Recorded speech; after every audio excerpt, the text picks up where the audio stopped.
All right, how are we doing, everyone? As you can tell, I have been a bit better before in the past. So, quick video today. I actually wanted to go over basically political stuff that has been in the news for the past, week and a half? It's only been like a week and a fucking half. And I feel like I've already lived through a whole year of insanity, basically, right? um, if you're Republican or conservative, this is not a personal attack on you. This is just my honest political views on the situation as a whole. I'm not attacking any person directly besides the people in charge. You're welcome to your own viewpoint. If you want, you could feel free to leave something in the comments. I'm not going to engage in a epic political debate. I don't have that kind of free time to just sit around and debate every single person, unfortunately. But if you disagree, feel free to tell me why, as long as it's you know what I mean, and I'll give a short reply if I can.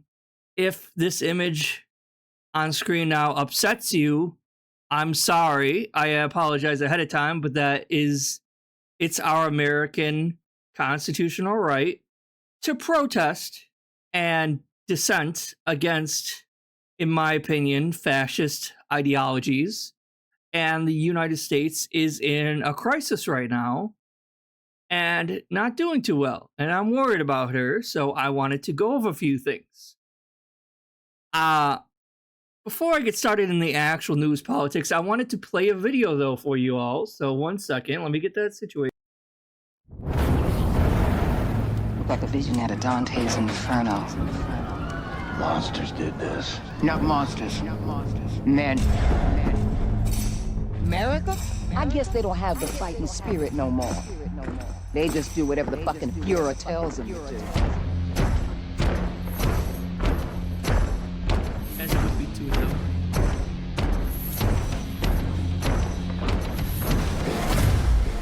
We gotta set this right, Grace. Put the fighting spirit back in the American people. Ignite a revolution.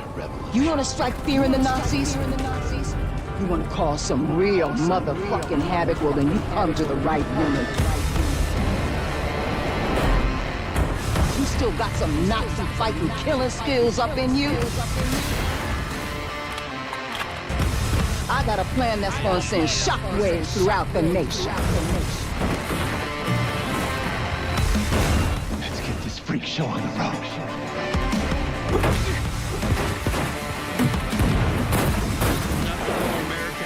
Going out in a blaze of glory, hallelujah!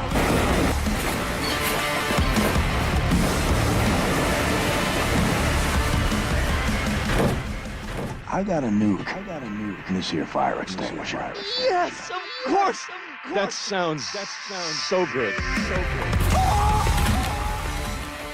You should join us. We could always use more good people.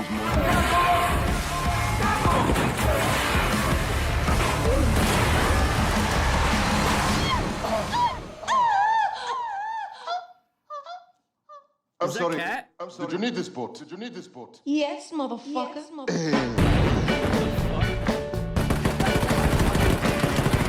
They brought this war to our shores!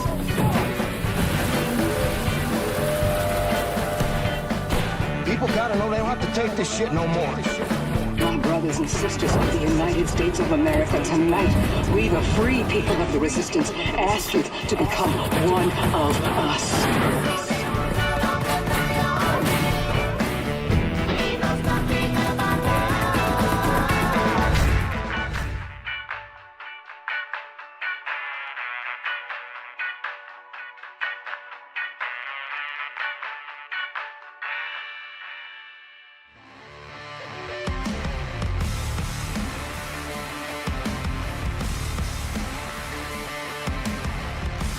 Hopefully don't get copyright struck for that, but yeah, that was fun.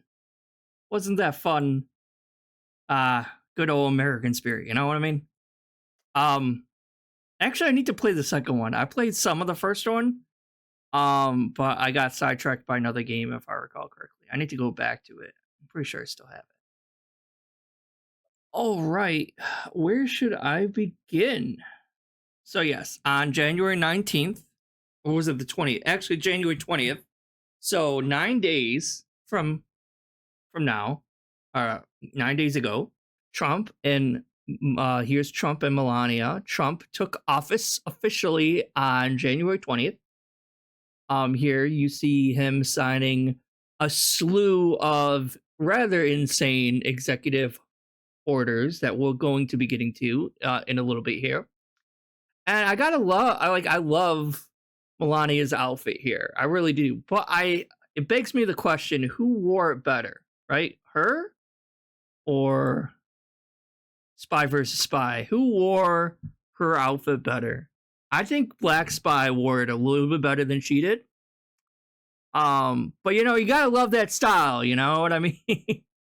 And going back to the first image for a second, they kind of remind me of someone a little bit.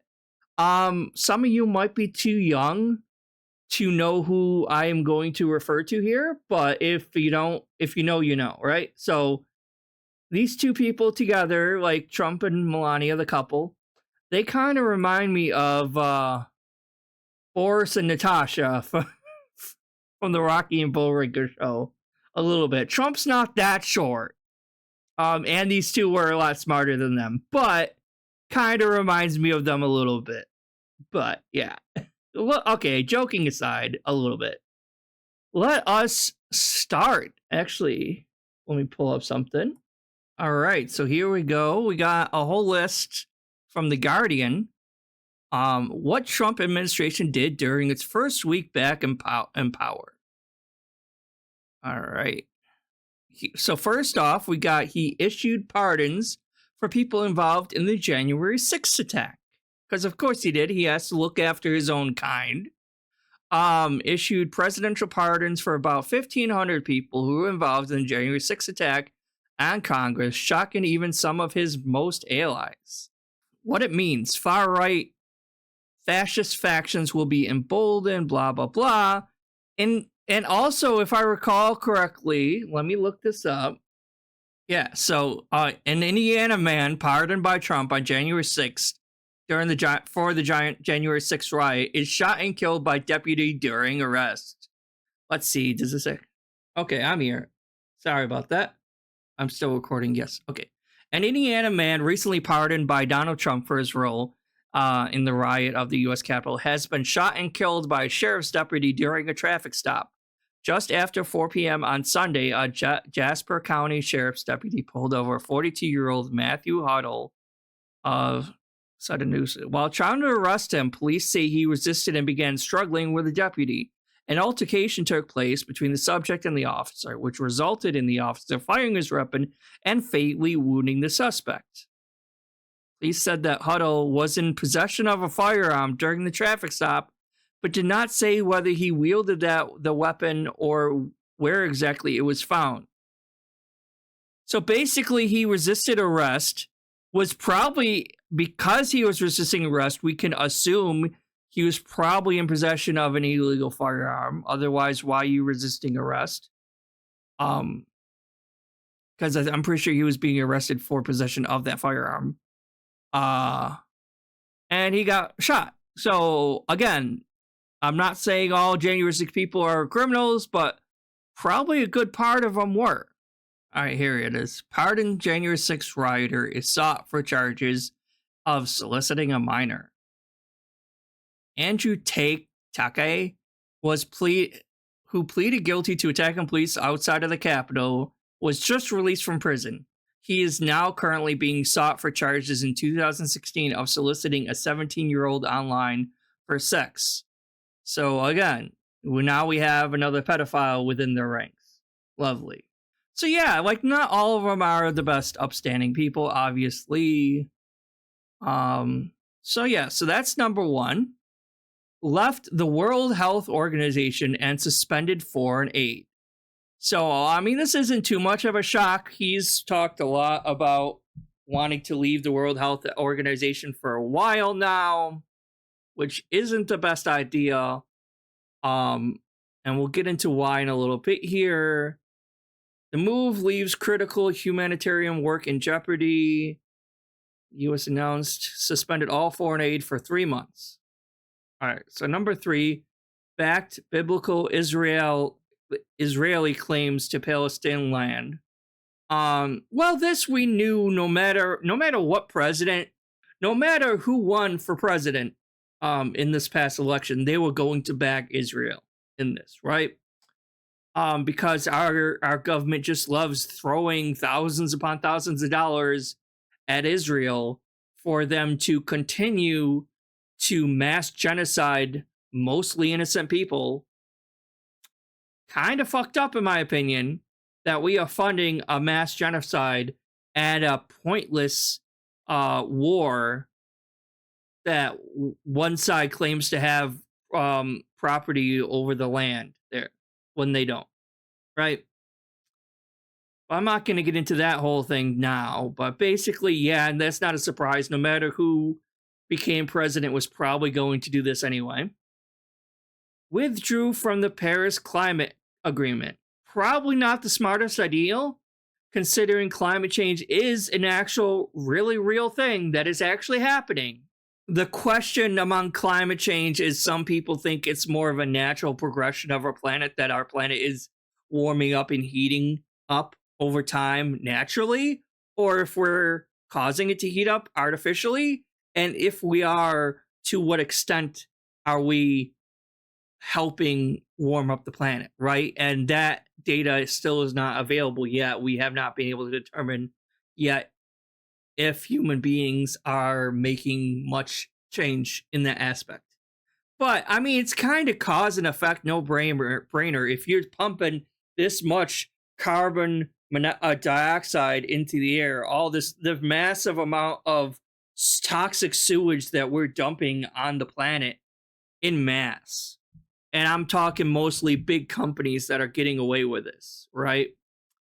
And that we had these environmental restrictions put in place on these big companies, and now Trump is just gonna erase or get rid of any and all of these restrictions, so companies can just dump as much crap, as much toxic sludge into our oceans as they want. And it's really naive to think that that's not going to have in some way a negative impact on our environment. We're already experiencing rapid weather changes and more natural disasters, the likes we haven't seen in a very long time. So I don't think this is probably the smartest thing to do. He launched a war on migrants and their children, obviously. He declared a national emergency. Related to migrations, paving the way to send U.S. troops to the southern border. He is also attempting, unconstitutionally, I might add, to revoke automatic citizenship for U.S.-born children. Right? So if a child was born here legally, he is attempting to remove that citizenship for them, which is unconstitutional. They are American citizens. They always will be. My boyfriend, again, was born here as a child. He is Mexican, but he was born here. His parents have citizenship here. He has every right to be here, okay? It's not like they hopped the border. He was born here. His family legally applied for citizenship, okay?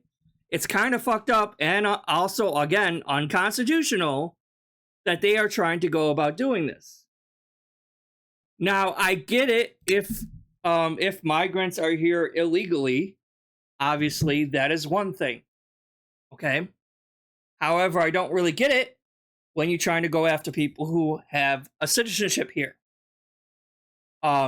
Whether they were born here or not, as long as they legally obtain that citizenship, they are U.S. citizens and they should not be deported. It's funny how I don't recall ever hearing anything about ICE in the last 4 years. The second Trump comes out and takes power, or whatever you want to call it, he's ICE is instantly out and about. It's like his own personal Gestapo rounding up fucking Jews in World War II. There's very big similarities between the two. I'm just saying. World Health Organization, sir? Ooh, that's a big one. So we paid $500 million to World Health when I was here, and I terminated it. China, with 1.4 billion people, we have 350 to pay. We have, nobody knows what we have because so many people came in illegally, but let's say we have 325. They had 1.4 billion. They were paying 39 million, we were paying 500 million. It seemed a little unfair to me. So that wasn't the reason, but I dropped out. They offered me to come back for 39 million. In theory, it should be less than that, but, you know. And when Biden came back, they came back for 500 million. He knew that you could have come back for 39 million. They wanted us back so badly, so we'll see what happens. Pretty sad, though. Think of it. China pays 39 million, and we pay 500 million. And China's a bigger country. Anyway, Trump freeze on health agency communications leads to cancellation of scientific meetings. The Trump administration freeze on communications from U.S. health agencies, that includes CDC, that includes FDA, leading to another disruption, abrupt cancellation of scientific meetings. The move covers a swath of health conditions, from the Presidential Advisory Council meeting on antibiotic-resistant germs to National Issues Institute of Health evaluations of grant applications for research into cancer and other diseases. A lengthy delay could have ripple effects at the NIH, as the nation's largest founder of medical research. So this is kind of dangerous, in my opinion. Oh, it's resized, my bad. The video was a bit bigger than the actual thing. So this is obviously a bit more dangerous, in my opinion, right? So not only does this mean that any kind of food recall the FDA has, we won't be getting anymore. If there's like a E. coli outbreak or whatever, or if there's something wrong, like a listeria outbreak in lettuce or vegetables or fruits, you won't know anymore. Now, this is obviously probably temporarily, admittedly. This is not going to be the latest target of ICE raid. Okay, you can shush. This is obviously, I think it did mention that it was just a temporary freeze. It just says if it is a lengthy delay, it could have larger effects. It doesn't actually say if it is temporary or not. I don't really see any purpose to why he would do this in the first place, unless he is trying to find a new head to lead up this agency, right? Because, like I said, you have various viral outbreaks that are happening, which I'm going to get to in a second here. You have, like, if there is any kind of FDA or any kind of food recall, you're not going to know. There's no way for us to know. So you should just be careful when you're out shopping. Obviously, you can't tell what food might be contaminated or whatever, but just be a little more careful than usual, I guess. There's a massive, unprecedented tuberculosis outbreak happening in Kansas right now. And this is fucking scary, okay? Tuberculosis is not something to be treated lightly. Now, obviously, when the massive tuberculosis outbreak happened in the, what was it, the 1800s, early 1900s, something like that, we didn't have the medical knowledge we have now. Now we actually have antibiotics that would help ease it, so you're not going to die from it. But it's still not a very pleasant thing to get. It's worse than COVID, 100%. More people could possibly die of this if we are running low on supplies for antibiotics and stuff like that. But yeah, health officials in Kansas said that they have been dealing with an unprecedented tuberculosis outbreak in the northeastern part of the state. Online data from the Kansas Department of Health and Environment show there are 60 active cases of it in just one county, as well as 7 other cases reported in a nearby county. The nearby U.S. tuberculosis cases in 2023 were the highest in a decade. CDC said tuberculosis is a disease caused by a bacteria or germ, which is spread from person to person through the air. Symptoms include coughing, chest pain, and coughing up blood. Impacts the lungs. It can also affect the brain and the spine. So, like, again, by Trump freezing these agency communications, we won't know about shit like this. Right? Like, they're not going to let us warn us that, hey, just be careful if you're traveling to Kansas right now because there's a massive tuberculosis outbreak going on. And the cost of eggs skyrocketing, gas prices.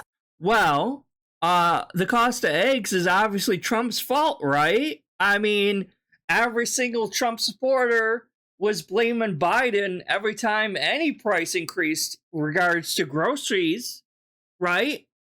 I guarantee you, if the cost of eggs was this high before Trump got into office, I guarantee you people would be blaming Biden right now. Or whoever was president. They'd be blaming them right now. Absolutely. Even though I have said time and time again, the president doesn't really have much control in the way of, like, grocery prices. I would not expect grocery prices to plummet anytime soon, regardless of who is president.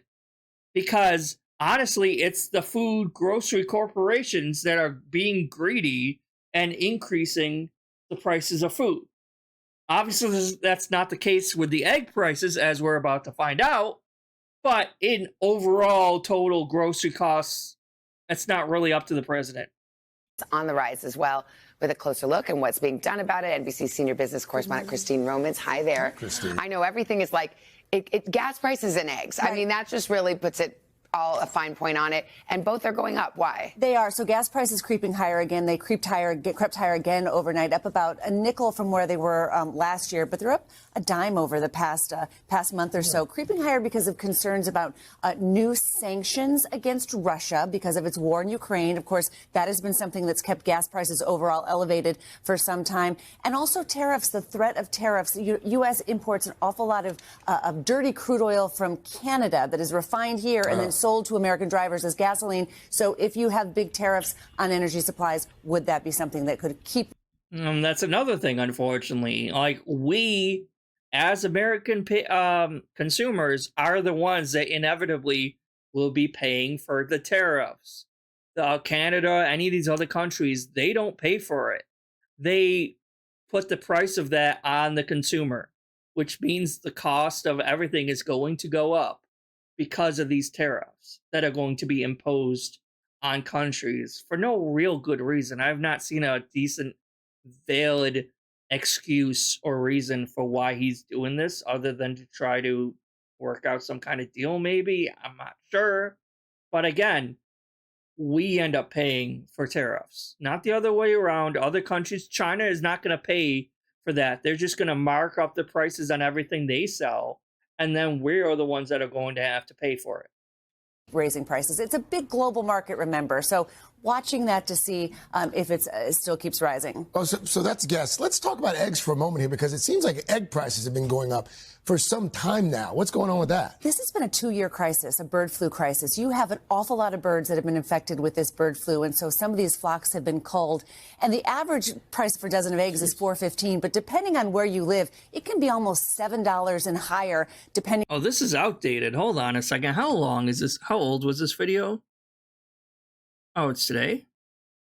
On where you are in different parts of the country. And this is if you can find the eggs. I keep going to my grocery store and there are empty shelves for eggs. And a lot of small businesses, especially bakeries, have been scrambling to secure supplies. So this is a bird flu crisis. Millions of birds have been affected. In fact, in the past 30 days, I think another 13 million birds have been infected with bird flu. Overall, over the past 2 years, look at those numbers. So a crisis in the production of eggs, and that's what you're seeing at the grocery store. A lot of people look at the election we just had and said, you know, the bottom line was it was about inflation. It was. People want to have something done about inflation. What is the Trump administration proposing to do, and how might it affect it? And now the new economic commander-in-chief has to fulfill those campaign promises of promising to lower gas prices, cut them in half. He said he could do that in 12 months, and to lower the price. And we'll see about that. Of groceries, although more recently he's been more moderate about those promises. Yeah, he kind of rolled back on that promise a bit.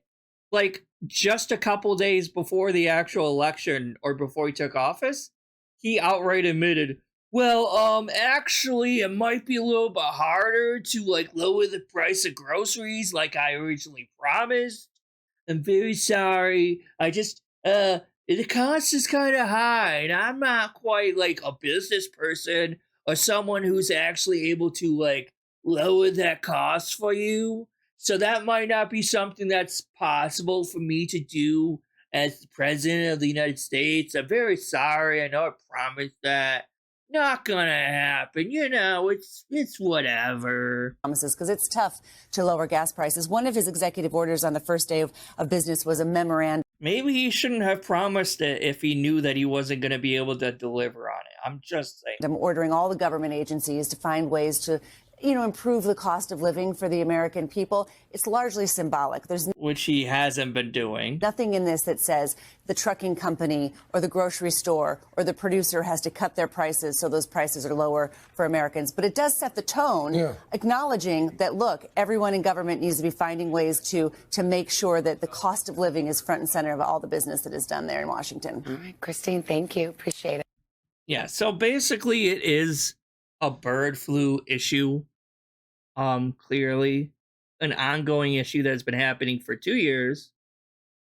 And there have been some cases where a few people have been infected by bird flu, and that's pretty scary itself. So it's like there's a possibility that if this bird flu ever does, God forbid, mutate or change, it could possibly more easily be contracted by human beings, and we could be looking at a full-blown second pandemic, which would come at the worst time, considering, again, Trump froze the federal agencies like that. So he could be, there wouldn't be a CDC warning or anything about how to, like, help prevent yourself from getting it or any of that kind of stuff. Same with tuberculosis that's been going on. Very scary times. And it could lead to something a lot worse, right? Like, we already know during the COVID outbreak in 2020, because Trump had disbanded the pandemic response team prematurely before that we just were not prepared for the COVID outbreak, and he was silencing most media about that up until it was already here and already too late to do anything about it. And you had people dying prematurely, needlessly, because of it. So, I mean, in a roundabout way, you could blame Trump for how many people died initially because of that, because he mishandled the situation. He didn't warn up people about it. He covered up the truth about it until it was too late. He wasn't prepared, obviously. People died needlessly when they didn't have to. All right, so let me see if I can get this video playing 1 second. All right. President Trump is taking one of his most disruptive actions since taking office today. He is pausing federal funding for grants, loans, and other initiatives, and he's reviewing all the spending in hopes of complying with executive orders. This is part of the president's goal of erasing what he calls woke ideology from the federal government. It's unclear how deep this could go. It's woke ideology, the idea of helping the poor and the unfortunate and the poorly educated is kind of woke, kind of lame. Don't kind of want to do it. Although most of my supporters are probably on Medicaid, Medicare, food stamps, unemployment, WIC, you know, all these things that people rely on to live. you know, most of my supporters are probably on that. So probably shouldn't fucking do it. Go and what the ripple effects could be, because they haven't provided any specifics yet. There's concerns that this could affect education programs, healthcare spending, other social services, and we're still waiting for more details from the administration on what exactly they're doing and what their goals are. But this could affect trillions of dollars in federal spending and has caused a lot of alarm around Washington and around the country as well, given how many people rely on the federal government for its money. Democrats have called the president's move illegal and capricious. They're saying that he's refusing to spend money that has been legally authorized by Congress, and this could lead to more court battles that could be a defining feature of the president's second term in office. As you can see, a lot of his executive orders have been blocked or stopped temporarily by federal judges, and this is no excuse. The federal judge temporarily blocked Trump's administration freeze on federal grants and loans, as they should. This is a country of checks and balances. To think that Trump can just waltz into the presidency and drastically change the entire way our government as a whole runs is ludicrous. The president should not have this kind of power without a system of checks and balances and people agreeing and voting to this. A federal judge temporarily blocked a push from him to pause the reviews because they needed to do some kind of like across the board review, check into this. The order kept blah, blah, blah, blocked the funding. It's just saying the same thing. Did not immediately comment on the order, which relieves. Said the decision to halt loans and grants was necessary to ensure that spending complies with. He also wants to increase fossil fuel production, remove protections from transgender people, and end diversity, equity, and inclusion efforts, right? And we're going to get into that later soon. But it's really a dumb idea to try to just across the board stop this federal grants and loans procedure. Like I said, you have actual Americans, a lot of them, and the majority of people that are relying on these are poor and marginalized people. They are not all black people and African Americans and minorities. These are white people also, like poor people in general. You know what I mean? Like, poor people doesn't mean, oh, just black people are the only people that are poor. Just minorities and foreigners are the only ones that are poor. There's a lot of poor white people that are disadvantaged in America today. I'm one of them. I'm on Medicaid right now because I have a job, but my job doesn't offer insurance, unfortunately. Because most jobs, they know that if they give you full-time hours, they have to give you the benefits for like insurance and shit like that. So they will purposely not give you enough hours to qualify being full-time so that they don't actually then have to pay. Unfortunately, it is what it is. So while I do make enough to pay my bills and my debts and all that shit, I don't have a ton of extra money to be spent on insurance right now.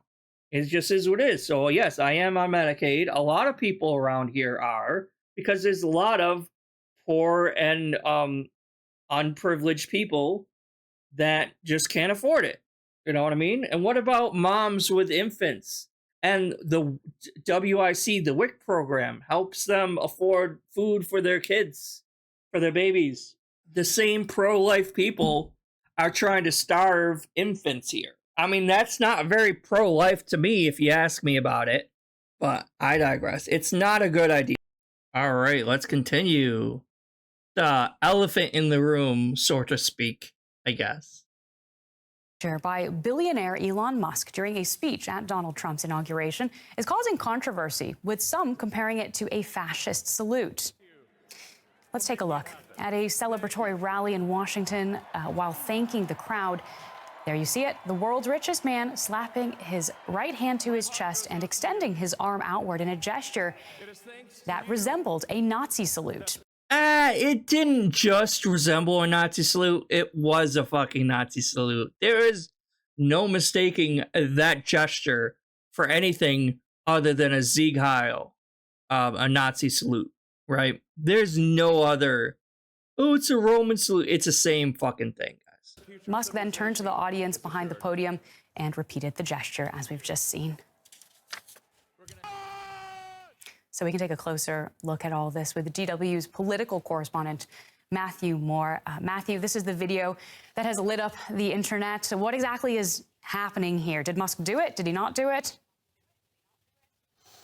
Well, there's only one person I think that really knows whether this was a fascist salute, and that is Elon Musk. But it's fair to say that social media really blew up with clips of this gesture, of this moment, going viral, especially here in Germany, Claire, where the gesture is really associated with the Nazi dictator Adolf Hitler and that era, the Nazi era. And the internet was really alive with people debating whether this was indeed a fascist, a Hitler salute. On the one hand, you had historians saying, of course it was, it had the hallmarks of the salute. On the other hand, we saw groups like the Anti-Defamation League, which campaigns against anti-Semitism, coming to Musk's defence and saying, look, this was, quote, an awkward gesture in a moment of enthusiasm, but it wasn't a Hitler salute. I don't know about that, guys. Like, okay, a lot of people are excusing this away for, oh, he's autistic, he didn't know better. Like, bro, like, I'm autistic, a lot of people are autistic, and they know what a Nazi salute is and what it isn't. There's no, oh, he was just awkward because he didn't know what to do. No, like, no, that's intentional. That's knowingly. Like, okay, I'm sorry. There's no other explanation for that. And then he's just awkward. He didn't know what he was doing. No, like, even an autistic people, unless you're insinuating that Elon Musk is so autistic, he is like non-functioning, in which case he shouldn't be in any of the positions that he is in power. Strip him of all the power that he's in. Strip him of being in charge of companies then. If he's that autistic, he can't tell the difference. I'm like, really? Liking or endorsing another tweet which called the criticism tired.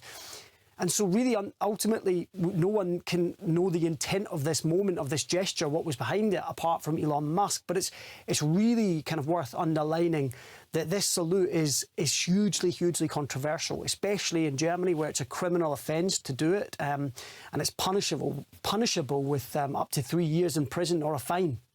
Now, this isn't happening in a vacuum, as you suggest. We should say Musk has also caused a stir here in Germany because of his endorsement of the AfD, the Alternative for Germany party. Yeah, that's right. So the context to this moment last night is really that Elon Musk has, in recent weeks, endorsed the far-right Alternative for Germany here in Germany. That's a party that is firmly outside the mainstream, that other parties refuse to work with because they consider them too extreme, especially in light of Germany's history. This is an anti-immigration, anti-Islam, pro-Russian nationalist party. A Nazi party. Basically, another Nazi party. Just like we have here, extremists, far-right, domestic terrorists. And by endorsing them, he gave them really a platform that they've not had in their young kind of 10-year history. And it's a party that in Germany is labelled as a suspected right-wing extremist party by German security services. So this is just to give you a sense of who Elon Musk is endorsing. And it was a really kind of highly significant move, because here you have the world's richest man, someone with the ear of Donald Trump, with huge business interests here in Germany and around the world, basically endorsing a party that is firmly outside the mainstream. And in doing that, he also had a conversation with the leader of that party, where he appeared to show actually a limited knowledge of Nazi history, describing Adolf Hitler as a communist. So it kind of just shows that he's really willing to break taboos and break the boundaries. But as for this gesture, no one... Because he's a Nazi, I mean... All right, so if it was just a one-off, random, awkward gesture, maybe we could let that slide, right? Maybe he is so autistic, he just doesn't know any better, and he's not fit mentally to be head of anything. head of any business because he's just so autistic. He doesn't know anything about Nazis and Nazi salutes. But when you take it into context, the fact that he spoke for a far-right extremist German party, that he also said to them in Germany that they should let go of the guilt for Nazism, like the Nazi guilt. They should get rid of that. Oh, you shouldn't be guilty for the things your forefathers did about killing hundreds of thousands of people. Oh, it's fine. It's in the past. It didn't happen, right? Like, he's going to every major alt-right, extremist far-right, right-wing party or prime minister or whoever's in charge that's extremist far-right to promote them, right? And obviously, I'm not insinuating that just because you're far-right doesn't mean you're a Nazi. I'm just saying, if it quacks like a duck and it looks like a duck, it's probably a fucking duck. And that duck just happens to be a fucking Nazi. Okay? Like, he and Trump both seem to have a lot of the same ideologies that Nazis had. And you're seeing a lot of echoes between Adolf Hitler's rise to power and Trump's rise to power. It's a little concerning for the average citizen. And the fact that this guy, Musk, has a seat in the White House, is going to be in charge of, it was some program, I think he was going to be in charge of, like, economic spending or some bullshit like that. Like, I don't think he should have that kind of power. Obviously, he can't run for president himself, considering he himself is an immigrant. He was not born here. Now, if we are going to deport anyone, maybe we should be deporting Elon Musk and Melania, since both of them are immigrants. And since we already know that supposedly they are deporting American citizens anyway, maybe they should start with them. But who am I going to believe, right? Am I going to believe Elon Musk himself, that it was just an awkward gesture? Am I going to believe the MAGA people that are defending him? Or am I going to believe the Germans who know what the fuck they're talking about when it comes to Nazi shit? The gesture speaks for itself. Germans' response to Musk's apparent, quote-unquote, Nazi salute. Some say it was an unambiguous Nazi salute, but others are unsure and say focus should be made on his stated support for the far right, reaching the point where it's dangerous for the entire free world. The brutalization, the dehumanization, all that is Hitler, a mass murderer, warmonger, a person for whom we're nothing more than numbers. Fair game. So yeah, Germany themselves are viewing this as a Nazi salute. I'm going to trust Germany over some MAGA supporters crying and swearing that it's not a Nazi salute. Sorry, guys. I'm going to take Germany's opinion on this, considering they kind of are the experts in the field. And again, when you put this in context with multiple things Elon Musk has said on his Twitter, and openly mocking and making Nazi puns on the fact that he's going to all these extreme far-right political groups and speaking on. The fact that he was trying to tell Germans to get rid of their Nazi guilt. All this adds up to it being a purposeful Nazi salute. And he should have known better than to have done it. But let's be honest, he did it on purpose. Probably to gain support of the extremist far-right neo-Nazis groups that all do support Trump. So there was that, the biggest elephant in the room to talk of so far. Let's talk about DEI, diversity, inclusivity, and something else, right? Equity and inclusion. Now, DEI is mostly synonymous nowadays with video games. It's like, oh, they're trying to, because you got people that I refer to as fake gamers bitching and crying that games are woke or not woke, all because not every single character is white, so it must be woke, right? Oh, that girl the main character that's a female doesn't look like a fucking Barbie, supermodel anorexic lady who isn't starving herself and doesn't have a pound of makeup on her face. Therefore, it's a woke piece of shit game, apparently, right? People who had no problem with Ciri in The Witcher 3 and thought she looked fine, but now that she's going to be the main character in The Witcher 4, they're all complaining now all of a sudden she's ugly when she looks exactly the same as she did in Witcher 3. Okay? She looks exactly the fuck the same. I'm sorry, she does. She looks fine. But people that are such incels are such... Like, I get wanting to look at a pretty face, but a lot of these faces look pretty themselves. They look fine. These are real, like, looking women. They're not super models. If you want that, buy the latest Extreme Beach volleyball game or the next porn game out, or I don't fucking know. There's plenty of mods that will be out for these games later on. Buy one of those nudity mods if you're just interested in gooning as opposed to actually playing a video game that's actually fun and tells a story. But most of these women in these games look fine and are not ugly. But I digress. In response, DEI here is more about inclusivity hires. DEI exists in the first place because of racism in the workplace.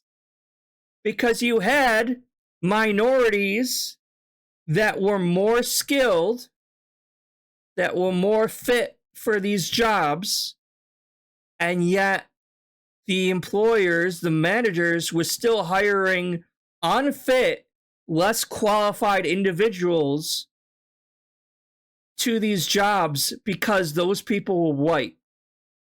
So you have two different candidates to hire. One of them is a minority that is super qualified, has all the fucking requirements needed for that job. And then you have Joe MAGA moron idiot over here who's not qualified whatsoever, has none of the requirements, but because he was white, he was getting hired over the actual qualified individuals. Because at the end of the day, a person's race, religion, sex, political views, none of these should matter in terms of hiring a person or not. It should come down to if they're qualified for that position or not. But because so many people were only looking at skin color when they were hiring, that's how these DEI policies were put into effect for hiring people. So obviously, because Trump is a racist, I mean, there's no real other reason why he's doing this other than it's quote unquote woke to hire people that are not white, apparently. Because he's a racist, he's trying to roll back greatly any DEI initiative. He's obviously firing all the diversity and discrimination people, that like the discrimination employees that work for the government that look and do discrimination cases. He's firing all of those people. He had a anti-DEI snitching plan originally, but that didn't really work out well because obviously decent fucking people were flooding these anti-DEI snitching like phone call servers with false reports in an attempt to strong-arm federal workers into ratting out their colleagues, which again is out of the Nazi playbook, kind of. It's like, oh, do you suspect a Jewish person is working? Well, call this number and get them fired immediately. That's like, it's the same fucking shit. It's extremely barbaric ideology here. And he's trying to make it so that if you're a minority in America, you cannot get hired anywhere. That's what he wants. So if you're black, Mexican, Asian, if you're gay, doesn't fucking matter. It's like if you're not white, you're fucked, right? That they want to freely be able to discriminate against anyone that is not white and male. Thankfully, there are some companies that are standing up against these barbaric policies. Costco, for one, will stand by its DEI policies, and many other companies are kissing Trump's ass and getting rid of their DEI policies. So you got Amazon. I know Target is rolling back on their DEI initiatives, unfortunately. But let's be honest, like Target was only trying to target LGBT people for a profit. They were never actually allies for LGBT people. They were only trying to sell to them to get more money because it was viewed as profitable to advertise to them. But now that they are starting to get death threats from psychopaths, like that somehow, oh my God, you're selling rainbow-colored clothing to adults, you monsters. So they are psychopaths and they are fucking threatening Target. And then also with these new initiatives, like, oh, okay, now it's okay for us to take our masks off and just be like, ha ha ha, we were fucking assholes the entire time. Now we can freely discriminate at will as long as we want. You're all fucking done. We're only going to hire white people from now on. So I guess. Thankfully, though, some people are sticking by it, like Costco. All right. Like I said, so going back to this list, where was I? Obviously, he launched a war on migrants and their children. He's canceled travel for refugees. He's recommitted to the death penalty. Trump is committed to pursue federal death sentences and pledged to ensure the states have sufficient supplies. Again, very pro-life of him to be pro-death. Obviously, we talked about the Elon Musk fascist Nazi salute. He warned Joe Biden he should have pardoned himself, which is kind of silly in my opinion, because Joe Biden didn't really do anything to break the law, first off. And it's ironic that an actual criminal who has 47 felonies against him is warning someone else that he should have pardoned themselves. I'm like, even if somehow you find in some fine print somewhere that Joe Biden violated one law somewhere, right? That's nothing compared to the 47 fucking felonies that Trump had. And as we've seen with Trump, if you have enough money, you never really face any penalties for breaking the law. The law is really only there for poor fucking people. Because with 47 felonies, you would think, maybe he would have to serve time or something. But no, if you could just pay it off or it doesn't apply to you, especially now that people elected a convicted felon to be president. So, I mean, there's that. Great, you know? I mean, so, like, you're, like, I don't think Trump's one to talk about someone else committing the law. Like I said, he put anti-discrimination government staff on leave. All right, so we're getting to the whole transgender rights thing, right? And ban flags. So what he's doing currently, obviously we have the DEI rollbacks, but with the transgender thing, he is changing the official policies for the United States government that there are only two genders, male and female, right? That's it. So I don't know why a lot of people on Twitter are saying, like, oh, trans people don't exist anymore. There's only two genders anymore. I mean, you're wrong in multiple accounts, right? On one hand, these genders still exist, and people are going to use them to identify. You haven't gotten rid of genders because, like, as far as I'm concerned, the U.S. government only ever recognized officially male, female, non-binary, and intersex. Those are the four that the U.S. government ever officially recognized, right? So we just remove and ignore intersex, even though that's a biological fact that actually happens to real people. That's not, I identify as intersex. That's something that you're born with. Because biology is a lot more complex than just only XX and XY chromosomes. A lot more variations to it than just that. So intersex people do exist. We're just going to ignore them. And you can't identify as non-binary technically anymore through the United States government. Which, again, isn't that big of a deal because non-binary people are still going to exist. This is only as recognized by the United States government, right? So it's like, oh, well, they're still going to be there. They're still going to identify as that. You haven't gotten rid of trans people because the majority of trans people still identify as male or female. So, I mean, they're still going to identify as those two for the most part anyway. So I'm kind of confused why people think this is a massive win against trans people. Like, it kind of sucks. It's kind of inconvenient. And as we've talked about, like, his executive orders aren't one and done. They can easily be challenged in courts.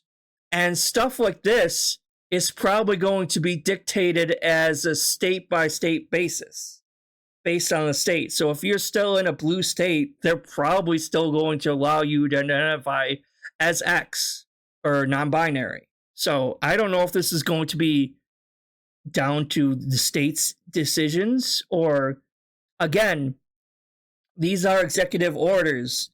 These can be challenged in courts. These are not going to be instant. And a lot of these are more recommendations on what the government should do from this point forward. It doesn't mean it's immediately going to happen. It doesn't mean this can bypass Congress. This doesn't mean it can bypass the Senate and instantly go out. This means, hey, I'm the president. I want this done. You guys should work on this. And then if Congress and the Senate all agree, then it gets done.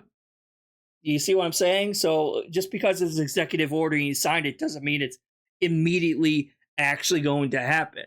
Because we're seeing a lot of his executive orders are being challenged by federal judges for being unconstitutional. So there's that. Again, trans people are still going to exist. Non-binary people are still going to exist. More than two genders are still going to exist. And I've mentioned this numerous times, but I'll mention it one more time. Gender is different from biological sex. Gender is how a person mentally identifies as. It is not a biological situation. Transgender people are painfully aware that they are not changing their biological sex. That's why they call it gender and not biological sex. There's a difference there. But he's also trying to roll back transgender rights and equalities. I mean, he's talking about the flag there and how the U.S. Capitol buildings shouldn't be flying Black Lives Matters or transgender or gay pride flags. No one really gives two shits about that anyway. I mean, like, who cares? We all know that this administration is going to be extremely anti-LGBT. We're under no assumption that the government was ever that understanding and accepting of LGBT people to be in the first place. No one really gives two shits about the flags that are banned or not. Also have here this, which is a little complicated, but supposedly he signs an order to attempt to block federal support for minors' gender transitions. And we need to talk about what transition means in this aspect here, because there's a lot of misinformation going around currently about minors and sex change surgeries, which are not happening. So transition can mean multiple things. You could socially transition, which means no medication, no nothing. You are just going out in public wearing the clothes of the gender that you identify as. So if you're a trans man, you just go around wearing men's clothing. That's socially transitioning. That's something that no one can take away. No one can prevent you from doing, obviously. It's not something that you can write a law about because you can't force people to wear certain fucking clothes, obviously. The problem comes down to, obviously, should children be allowed to take hormones and puberty blockers, yes or no? And it depends, in my opinion, it depends on multiple factors. I think if the child is not too young, if the child is within, I would say, 16 to 18, and they have parents' consents, then they should be allowed to choose if they want to take puberty blockers and / or hormone replacement therapy safely from a doctor. Obviously, I am totally against doing any kind of DIY, do-it-yourself kind of thing. I've already talked at length about keffels. I disagree with trying to teach children how to do DIY hormone shit. I think that's fucked up. I don't think we should be doing that. However, I do think that if they're between like 15, 16 to 18, because you're legal adults at age 18. And at age 18, you can be enlisted in the draft and join the military. At age 18, you can get a mostly irreversible tattoo. So why at age 18 could you not then get hormones if you wanted it to? Because there have been studies that show that for the most part, in general, puberty blockers and hormones are relatively reversible. Now, if it's a trans woman, you might develop breasts, and those might be difficult to get rid of unless you have surgery later on. But other than that, they are harmless for people, for kids. Not young kids, obviously. I'm talking about teenagers. You know what I mean? Like, if they have the parents' permission, and if they are within that age range, I feel it should be fine if everyone agrees that they should be allowed to do that. That's just my personal opinion. I'm not forcing it on kids. I'm not saying kids should get it, because there's a ton of red tape. You hear stories about people that are detransing. I don't really believe most of those stories, or I think they are just trying to get attention as a way to spread negativity towards the trans community. There is a lot of red tape that you have to go through in order to get on hormones. They don't just hand it out like fucking candy. There's no fucking school that is handing out hormones to your kids. This is all misinformation purposely spread about to spread hatred and anonymity against transgender individuals, to divide you even further. Okay? Because in order to get hormones, you had to seek a therapist, have multiple appointments with the therapist in order for them to determine that you are transgender or not. They made you sign so many different paperworks verifying that you understand that you are taking hormones and that it could lead to some changes that might be difficult to remove. They make sure that you are aware of the detailing of every single change that could possibly happen and make sure you are aware that you want this. And then you sign away the different multiple paperworks, and then you get the hormones. It is not just throwing out fucking candy at people. They make sure you are trans, or they at least do the best of their ability, make sure. Now, if you go in and you lie to them constantly, yep, I'm trans, yep, I know what I'm doing, yep, then that's on you. And I think that's what a lot of these detrans people did. They're either lying wholeheartedly, or they just lied and thought they were when they're not, which, I mean, you can be a little confused, but that's, at the end of the day, that's still on you. You were confused. You should have waited and thought about it more. That's not on anyone else's fault. These people talk about, oh, it was peer pressure. No one's peer pressuring you to be trans. Being trans is not the end all be all. Being trans sucks, okay? No one wants to be trans, okay? Even the trans people don't want to be trans. They want to be the gender that they identify as. They wish they were born as cis, whatever the gender they identify as. You know what I mean? Okay? No one's glamorizing it. Anyway, where was I? So yeah. So obviously he is signed an order recently to block federal support for minors' genders transitions, which again, I'm pretty sure it is illegal for surgeons to perform actual sex change surgery in teens. It is very rare for them to do that in children. Okay? Extremely rare. I don't think it's like, I'm sure there's a couple instances that has happened, maybe, but like that's on that surgeon for accepting that when they shouldn't have, because I'm pretty sure it is extremely rare for a child to have an actual sex change operation like that, because that is irreversible. You know what I mean? And I don't think a child should have that done. They should at least wait until they're 18, 19 and be sure they know that they want that for sure.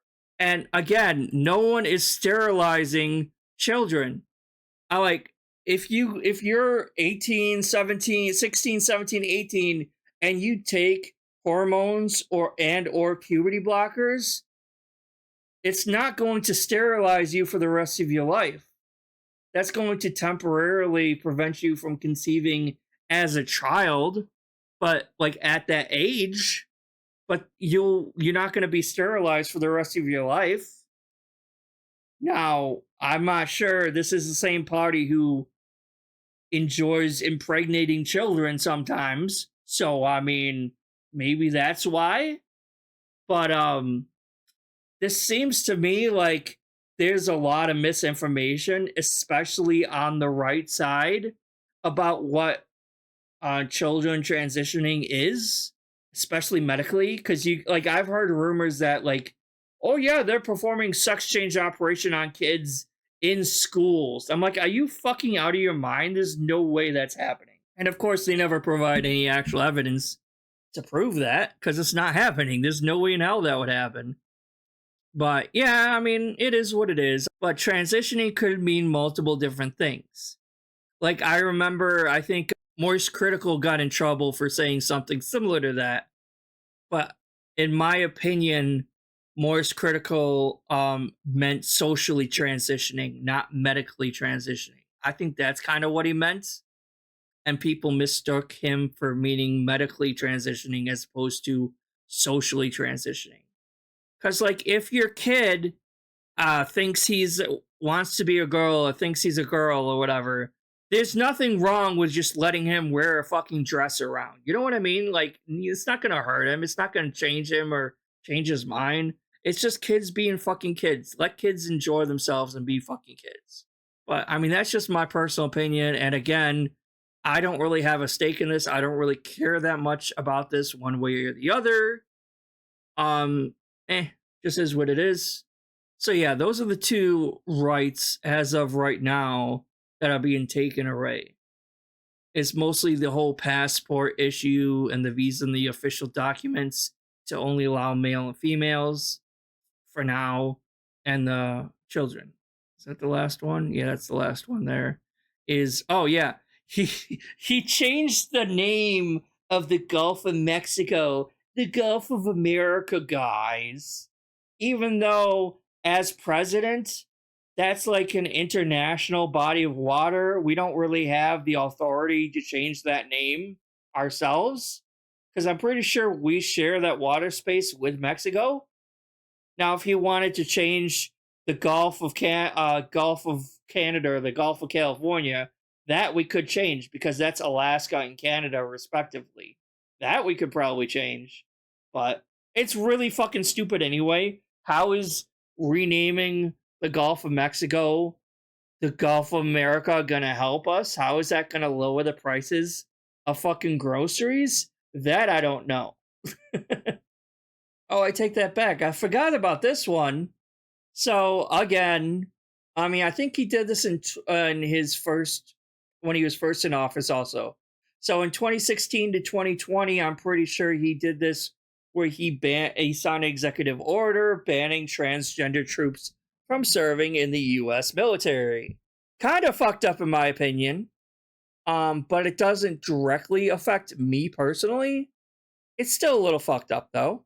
I mean, Me personally, I don't know why I would want to ever serve and fight for a country that doesn't want to give me free rights, that's constantly trying to take away any of my constitutionally given civil rights.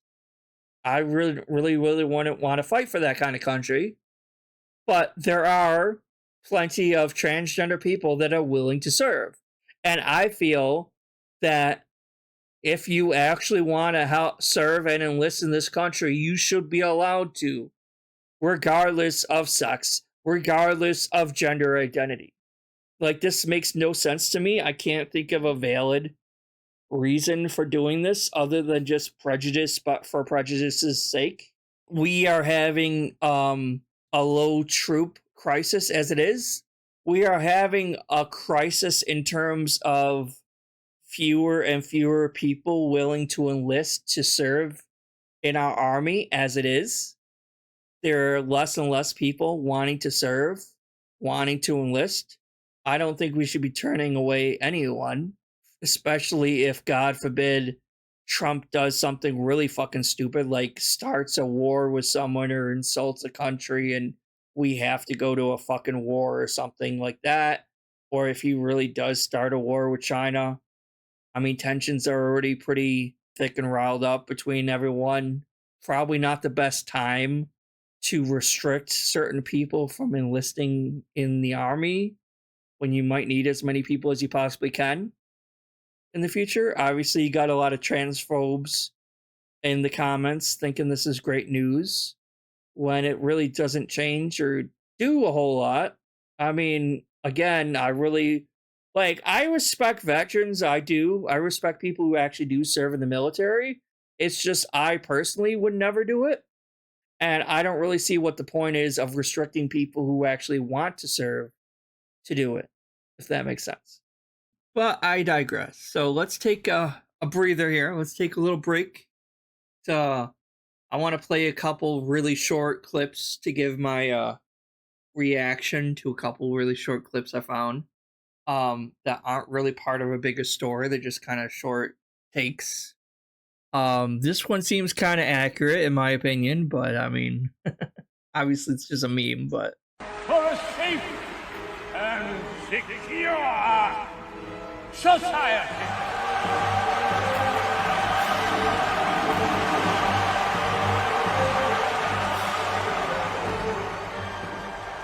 So this is how liberty dies.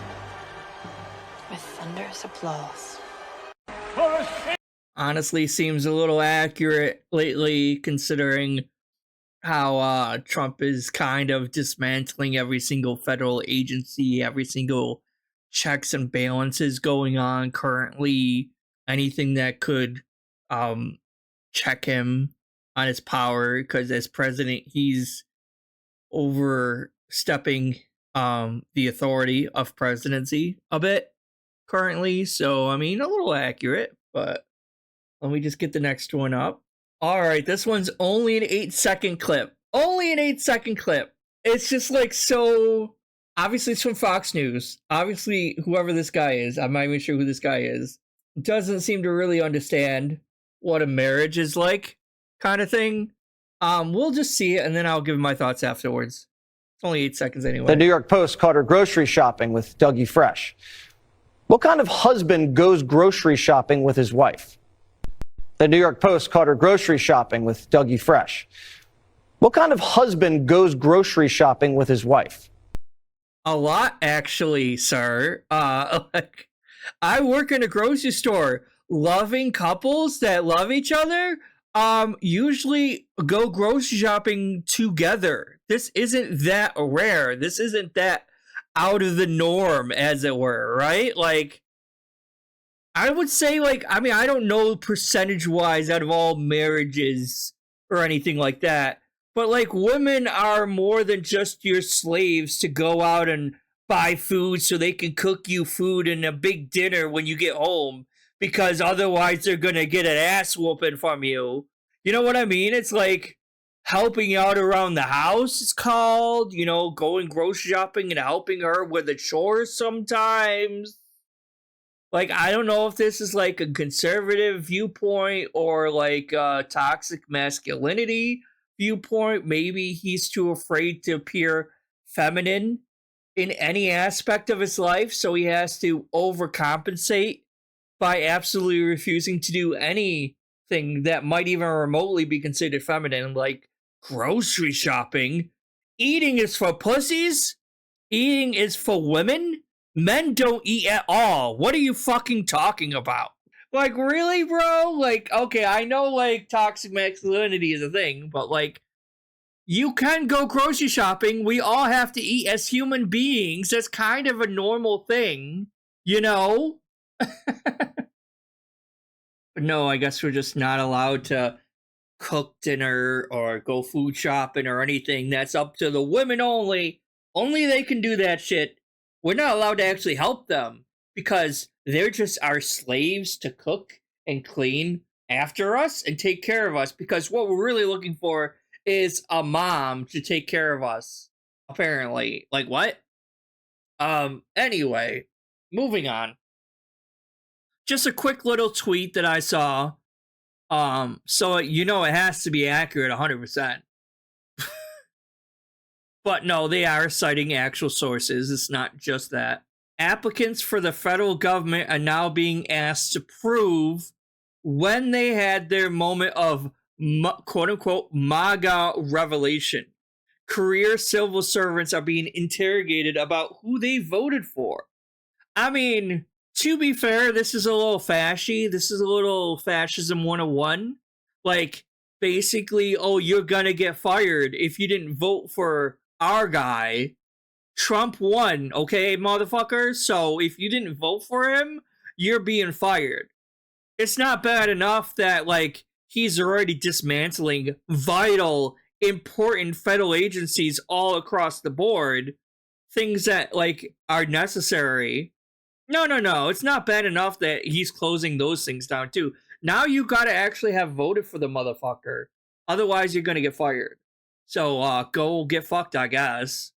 And just one more quick clip to show just how out of touch some of these conservatives are, right?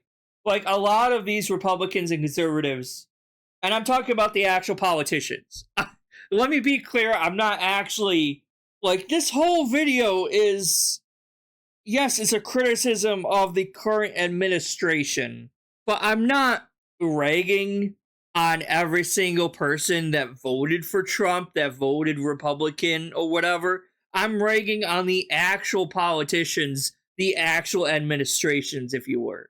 I mean, at the end of the day, like, we're just voicing our own opinions. We're venting. We're not fence-sitting like certain people, DSP.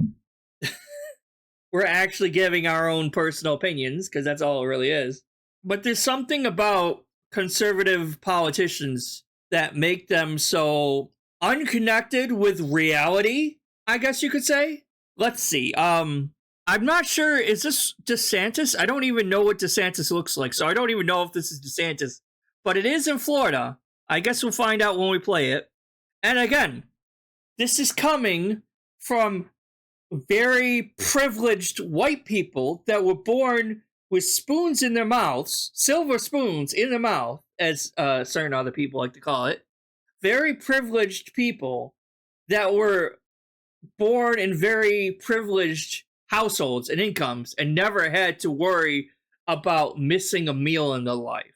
Never had to worry about, oh, where the next meal might be coming from. They never felt the effects of poverty or anything like that, right?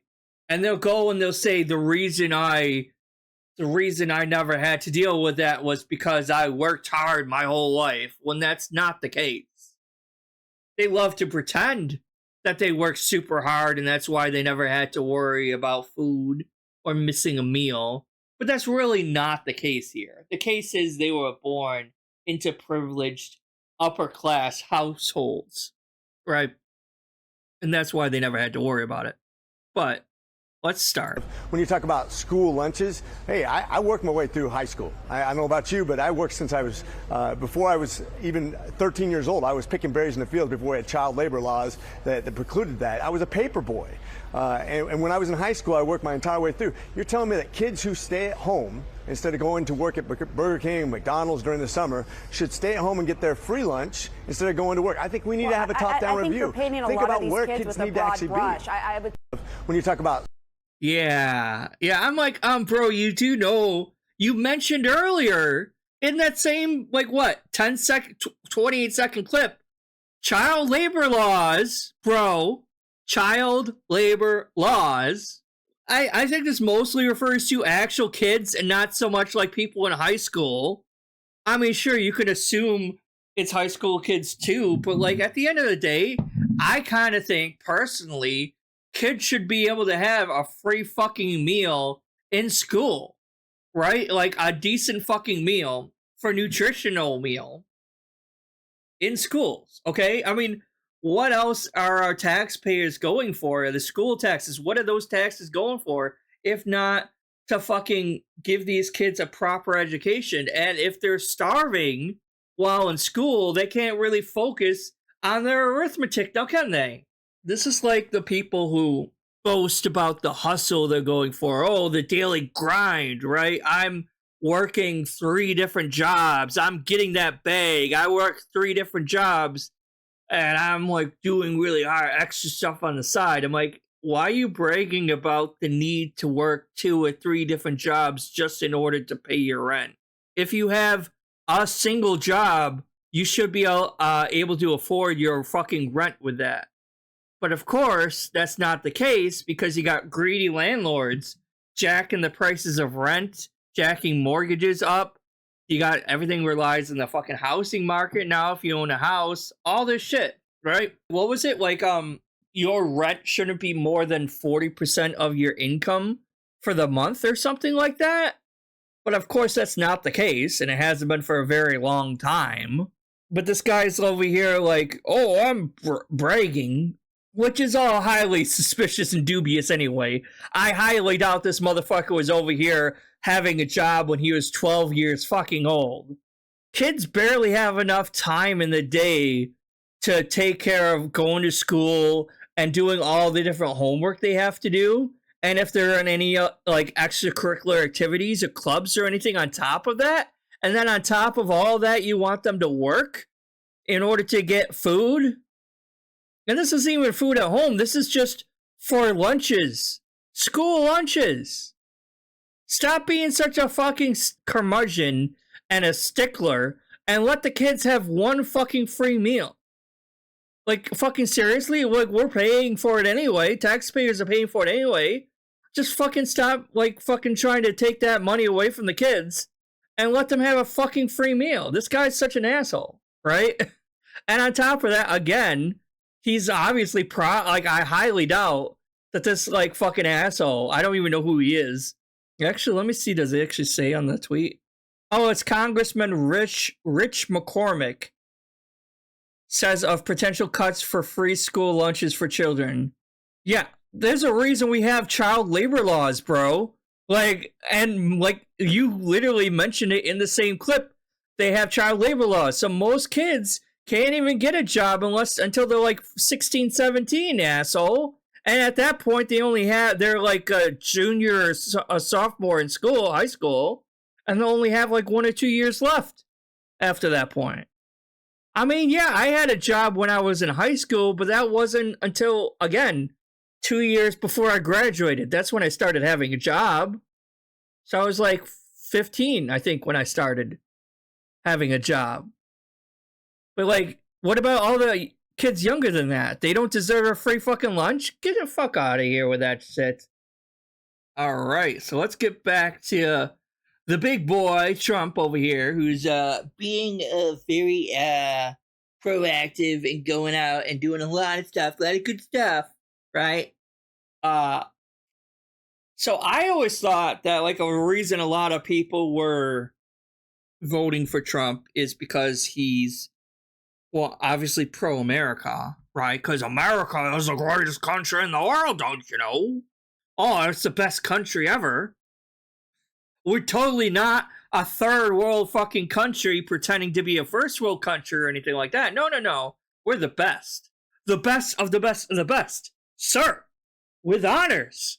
But another reason I thought people were voting for Trump was because he was anti-war, right? He was not really a person to randomly decide to go to war with people. And he was trying to focus more on building up America. I guess I didn't realize that part of building up America was invading and attempting to annex other countries. I'm sorry, my brain just didn't put those two together. But let's get started here. It's really short clips. You announced tariffs on Canada and Mexico. You immediately got action from both of them on border security and drug interdiction. I did. A lot of action. Is that good enough? Expected. Is that good enough? No, it's not good enough. So more needed. Oh yeah, and sorry, just like another thing is like I guess the reason he's trying to put tariffs on Mexico and Canada is because he falsely assumes that like the majority of fentanyl is coming across the border into the US, even though the amount of fatal fentanyl overdoses has actually been going down over the past few years. So like the issue is actually resolving itself, because you have the number of fatal fentanyl overdoses has been declining quite a bit in the past 2 or 3 years. But his excuse, basically, for putting these tariffs on is mostly because he thinks for some reason, with no evidence to back up whatsoever, he's not relying on actual studies, he's not relying on any kind of, like, surveys or anything like that. No actual evidence he's relying on to back up his theories that somehow fentanyl is being crossed across the borders of Mexico and Canada. Now, I could maybe see like someone trying to make an assumption that like the cartels is somehow bringing fentanyl across the border, maybe. But again, we don't really have any solid evidence to back that up. And again, the numbers are actually decreasing in the past couple years. So still kind of a very loose, thinly veiled excuse in that case. And like in terms of Canada, like that's even less of an excuse in my opinion to put tariffs on Canada for that. Anyway. Did in 30 days. Something has to happen. It's not sustainable. And I'm changing it. You know, the Prime Minister said this weekend to a group of Canadian businessmen, he was at a private meeting, he said that your wish for Canada to be the 51st state is a, quote, real thing. Is it a real thing? Yeah, it is. I think Canada would be much better off being a 51st state because we lose $200 billion a year with Canada, and I'm not going to let that happen. It's too much. Why are we paying $200 billion a year, essentially in subsidy to Canada? Now, if they're a 51st state, I don't mind doing it. You see, like it's really fucking dumb. Like, to be fair, doesn't our country give lots of money to every country? It's not just Canada, bro. Like, that's kind of how like world economics is in terms of like different subsidies and stuff. It's not 30-day reprieve on. Well, let me turn the volume up a bit here. Tariffs promised by the White House could come to an end today if Donald Trump follows through on his threat to levy a 25% tax on steel and aluminum imports to the U.S. And if they do, Canada's ambassador to France says Ottawa will act. Canada will respond if there is an executive order. Trade wars are painful for everyone, negative for everyone, and not something that you should do between friends. Speaking with reporters at the Canadian Embassy, Stéphane Dion reiterated the need to diversify trade since the U.S. is becoming, in his words, less reliable economically. But it's not just the economy. Trump News Sunday. That's true. We are becoming very less reliable economically, that's for sure. Oh, yeah, this retarded ass. Oh, we're going to change the Gulf of Mexico to the Gulf of America, bro. Yeah, sure. Only in America is it going to say Gulf of America. Every other country is going to still say Gulf of Mexico. It literally makes no difference whatsoever. Monday night about the U.S. being less reliable militarily. You know, they don't pay very much for military, and the reason they don't pay much is they assume that we're going to protect them. That's not an assumption they can. Again, because we've always kind of been allies. You know, the thing called allies? Like, America and Canada has always been allies ever since, like, the Revolutionary War, really. So there's always been this alliance between Canada and the United States. Not to mention the fact that, like, I think Canada is attempting to buy more, like, aircraft, airplanes, fighter jets, that kind of stuff from America. And we're still very slow at fulfilling those orders to Canada. Like, they're low priority on our list of supplying them with aircraft and weaponry and stuff like that, because we have other higher priority countries to sell to, even though they have been attempting for a while now to actually build up their military.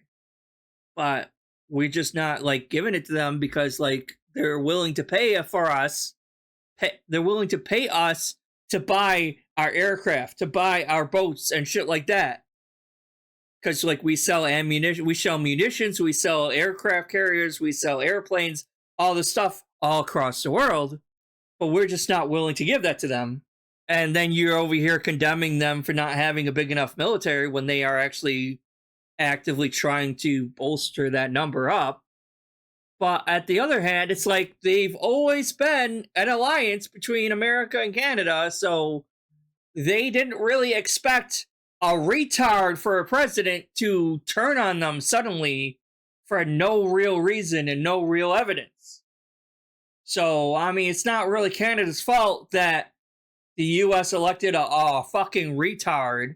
I'm sorry for using the hard R word here, but that's what he is. Can make, because why are we protecting another country? The U.S. president questioned. Oh my God, this guy is so stupid. He doesn't understand NATO. He doesn't understand different countries' alliances and stuff like that. What, are you gonna try to bomb fucking the UK next? Like, you do understand that different countries have different alliances, and if you fuck with a country that has an alliance with us, that's you fucking with us as well? Like, I don't even really understand that much about politics, and I understand that. Like, how is he this dumb? How is he this ignorant on the way, like, fucking countries and the world works with each other? Questioning an attack on Canada, the bedrock of both countries' NATO membership, but Dion dismissed Trump's comments. If you don't defend Canada, you cannot have an effective defense for the U.S. We are all together. Dion, the former Liberal leader and Justin Trudeau's first foreign affairs minister, himself mused that the Americans could be violating UN rules. According to international law, it's not only to invade a neighbor that is against international law and the Charter of the UN, it is to threaten. So we are against that, of course. So you think the Americans are breaking international law? So you must think the Americans are breaking international law. I'm just saying that in order to respect international law, you don't threaten your neighbors by invasion. While Dion spoke at length with reporters, we've yet to hear from the Prime Minister about the terror threats, which would have a major impact on Canadian steel and aluminum producers. Trudeau ducked reporters' questions last night, returning to his hotel. But a senior government source says the federal government is waiting on something in writing or an official statement from the administration before they respond. Mackenzie Gray. Yeah, exactly, though. I mean, so it's like, again, like, Trump doesn't seem to understand that there's the NATO and the UN, and that even by him invading Canada or even threatening to invade Canada, that's like a violation of, like, NATO, because we're both allies. We're supposed to be fucking allies, right? Like, that's the whole fuck. Oh my God, this is, I'm preaching to the choir, obviously, I know that.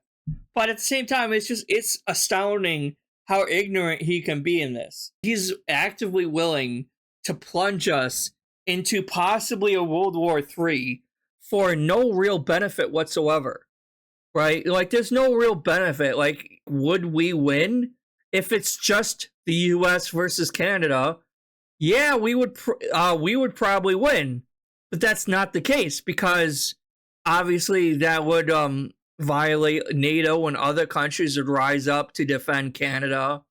Probably no other country would rally behind our decision because it's so ludicrous in the first place, and there's no real reason for it other than egoism and to like try to bolster and double our size. Like, imagine calling all of Canada the 51st state. Like, how stupid is that? I don't want to keep saying the R word, but god damn, this is really stupid. I'm sorry, it's so ignorant. And the reason that he's actively like trying to attempt a war, not just in Canada, but he's also mentioned wanting to take over Greenland and annex them as part of the United States because he's obsessed with Greenland for some reason. I mean, this goes back to when he was president in 2016. He was even talking about that. And he was a lot more stable and sane in 2016 than he is currently because he's lost all his marbles currently. At least in 2016, he had surrounded himself by somewhat competent people. Not this time. He has no one competent on his side currently. He's just elected a bunch of losers and rejects and people that were clearly bullied in high school that are now rich and are still trying to deal with the trauma of being bullied apparently in high school or something. But yeah, it's really weird. So not only is he trying to invade Canada and make them the 51st state, he also wants to do the same and annex Greenland. And then also apparently the Gaza Strip, he just wants to start a major war in the Middle East for no fucking reason whatsoever, which doesn't make any fucking sense. Again, yeah, obviously there's a lot of fighting going on. Maybe we should just not get involved in that. I personally think with the whole Middle East and Israel versus Palestine, we should just not give funding for either one of them and just kind of let it play out. And then whoever wins, whatever, will deal with the consequences of that. But I don't really think we should be getting involved. Obviously, I don't approve of us giving millions of dollars to Israel so they can continue to genocide hundreds of thousands of innocent people that don't really deserve it, all under the pretense of trying to kill and destroy the terrorists while bombing children in fucking hospitals. I mean, I don't really buy that. It's clearly a fucking genocide, and maybe we shouldn't be supporting that because that's probably going to make us look bad. He's willing to start multiple wars on multiple fronts. Not only would he start a war with Canada, but Greenland, probably Gaza too, if he tries to invade the Gaza Strip, maybe even Mexico. So we would be sandwiched between like 3 or 4 different wars going on. You have both countries that border us on the top and the bottom attacking us simultaneously. Then you got fucking Greenland and the Gaza Strip attacking us. This isn't a smart fucking move. All for no benefit whatsoever. What benefit do we gain? We gain land mass, I guess. We would double the size if we had Canada, even though they obviously don't want it. And we've always been allies. I don't see the point of starting World War III over this is. I don't understand the purpose of turning on our allies that have been our allies since we became a country. None of this makes any sense.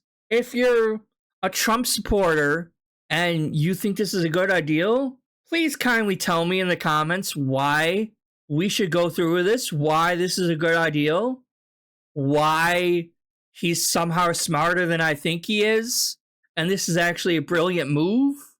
I would love to hear your opinion on why this is a good idea in the first place.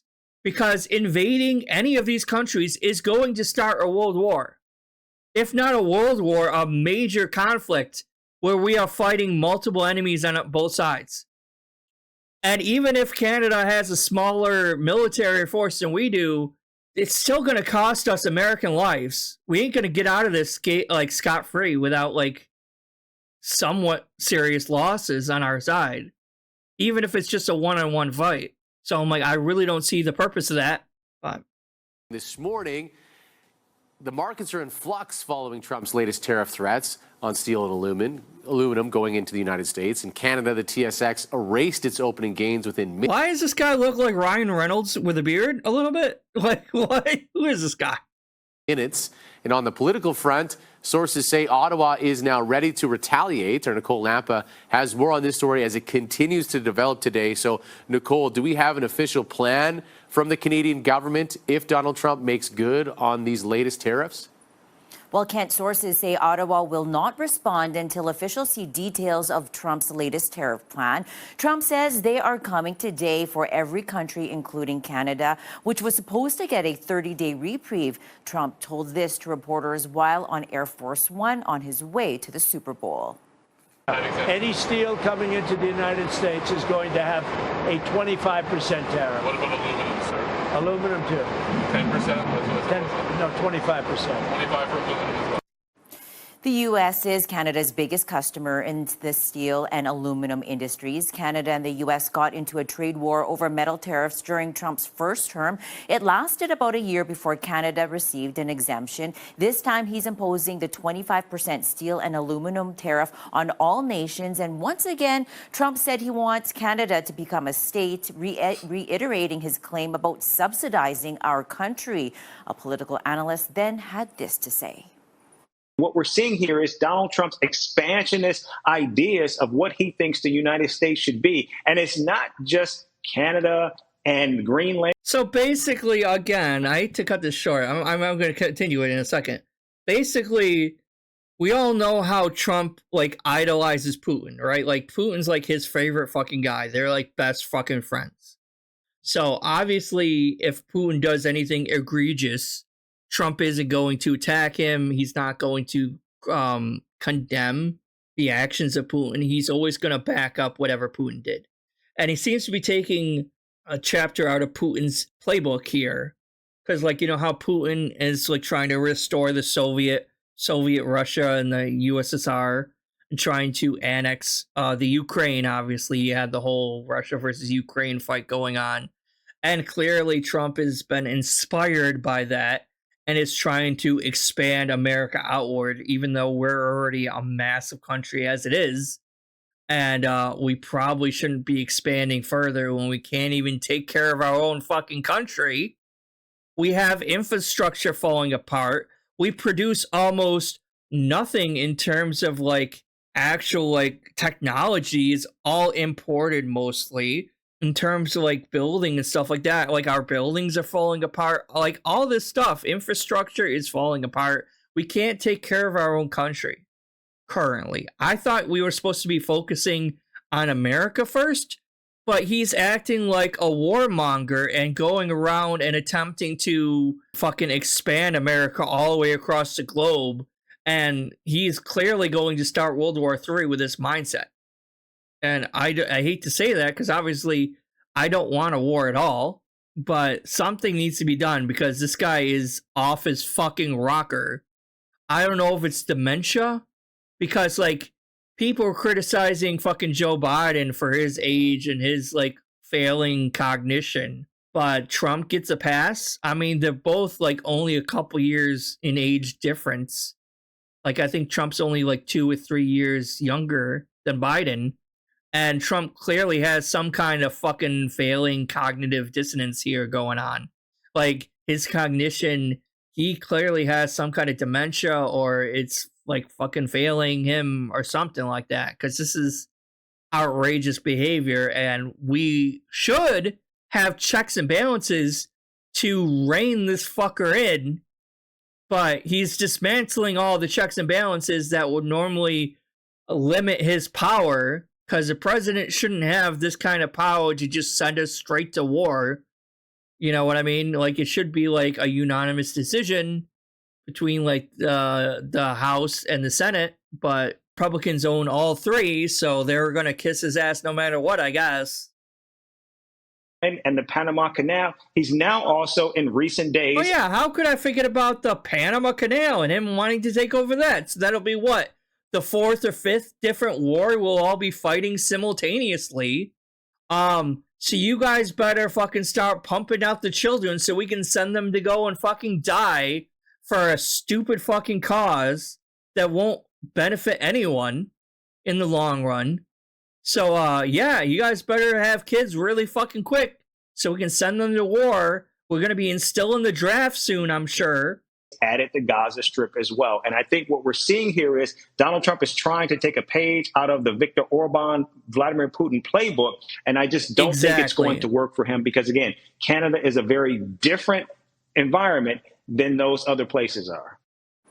Now, Ontario and Quebec's premiers have been swift to react to Trump's latest tariff threats, both raising concerns on social media. However, Alberta Premier Danielle Smith has not yet provided a statement or comment. Kent. Yeah, it's kind of fucking stupid. But again, I want to reiterate, I was under the impression that, I mean, obviously I didn't vote for him. I don't like the guy. I never did. Even back in 2016, I didn't like him. But I will admit, his run from 2016 to 2020 wasn't that bad. He wasn't this insane.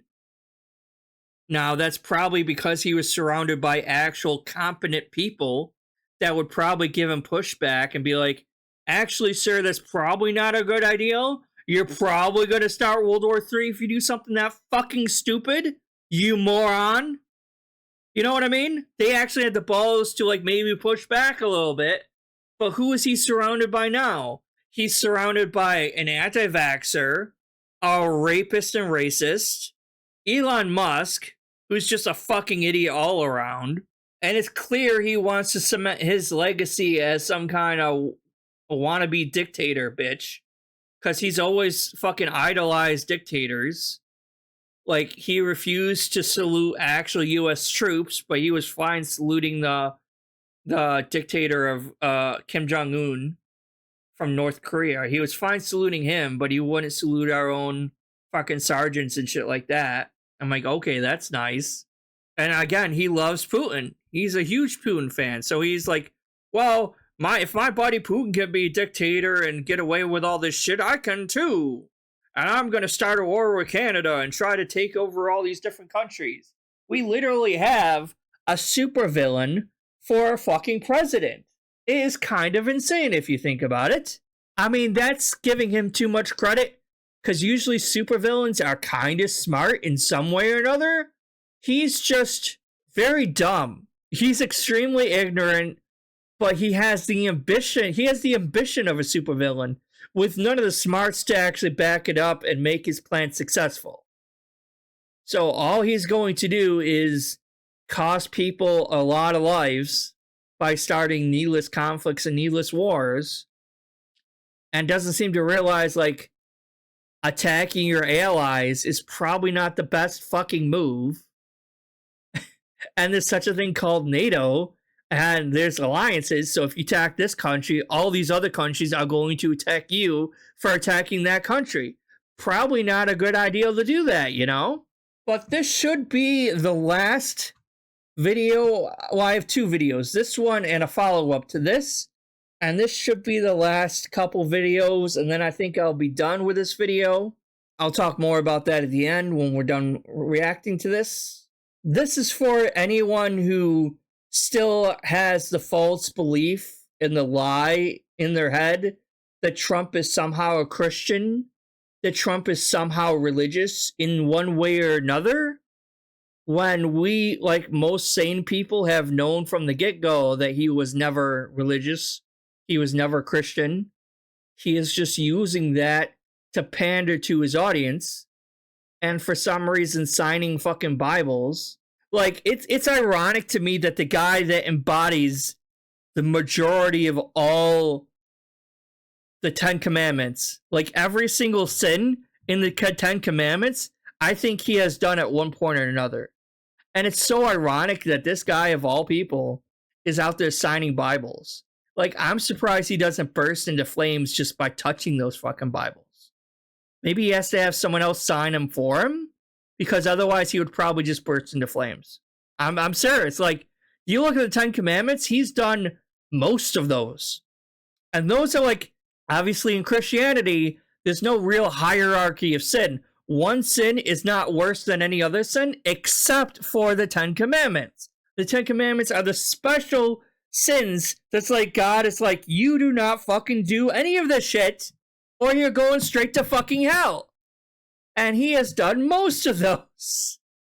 So it's ironic that some of his fans still think and consider him a Christian. It would be one thing if, like, he was Catholic and he, like, went to confession once in a while to confess his sins to get a blank slate, but he doesn't do that, I'm pretty sure. So there's no real excuse for the believing so. But let's start with this. Let me make one final plea, Mr. President. And this is the, obviously, the bishop, a bishop who pissed off all the fake Christians, the evangelicals, who blindly worship a false idol, which again is a huge, in the 10 Commandments, thou shalt not have any other gods besides me, thou shalt not worship false idols, in the 10 Commandments. But you got these evangelicals, and we've all known by now that evangelicals are hypocrites, massive fucking hypocrites, and that they're definitely not getting to fucking heaven. If there is a heaven and hell, they're going to be in hell right away.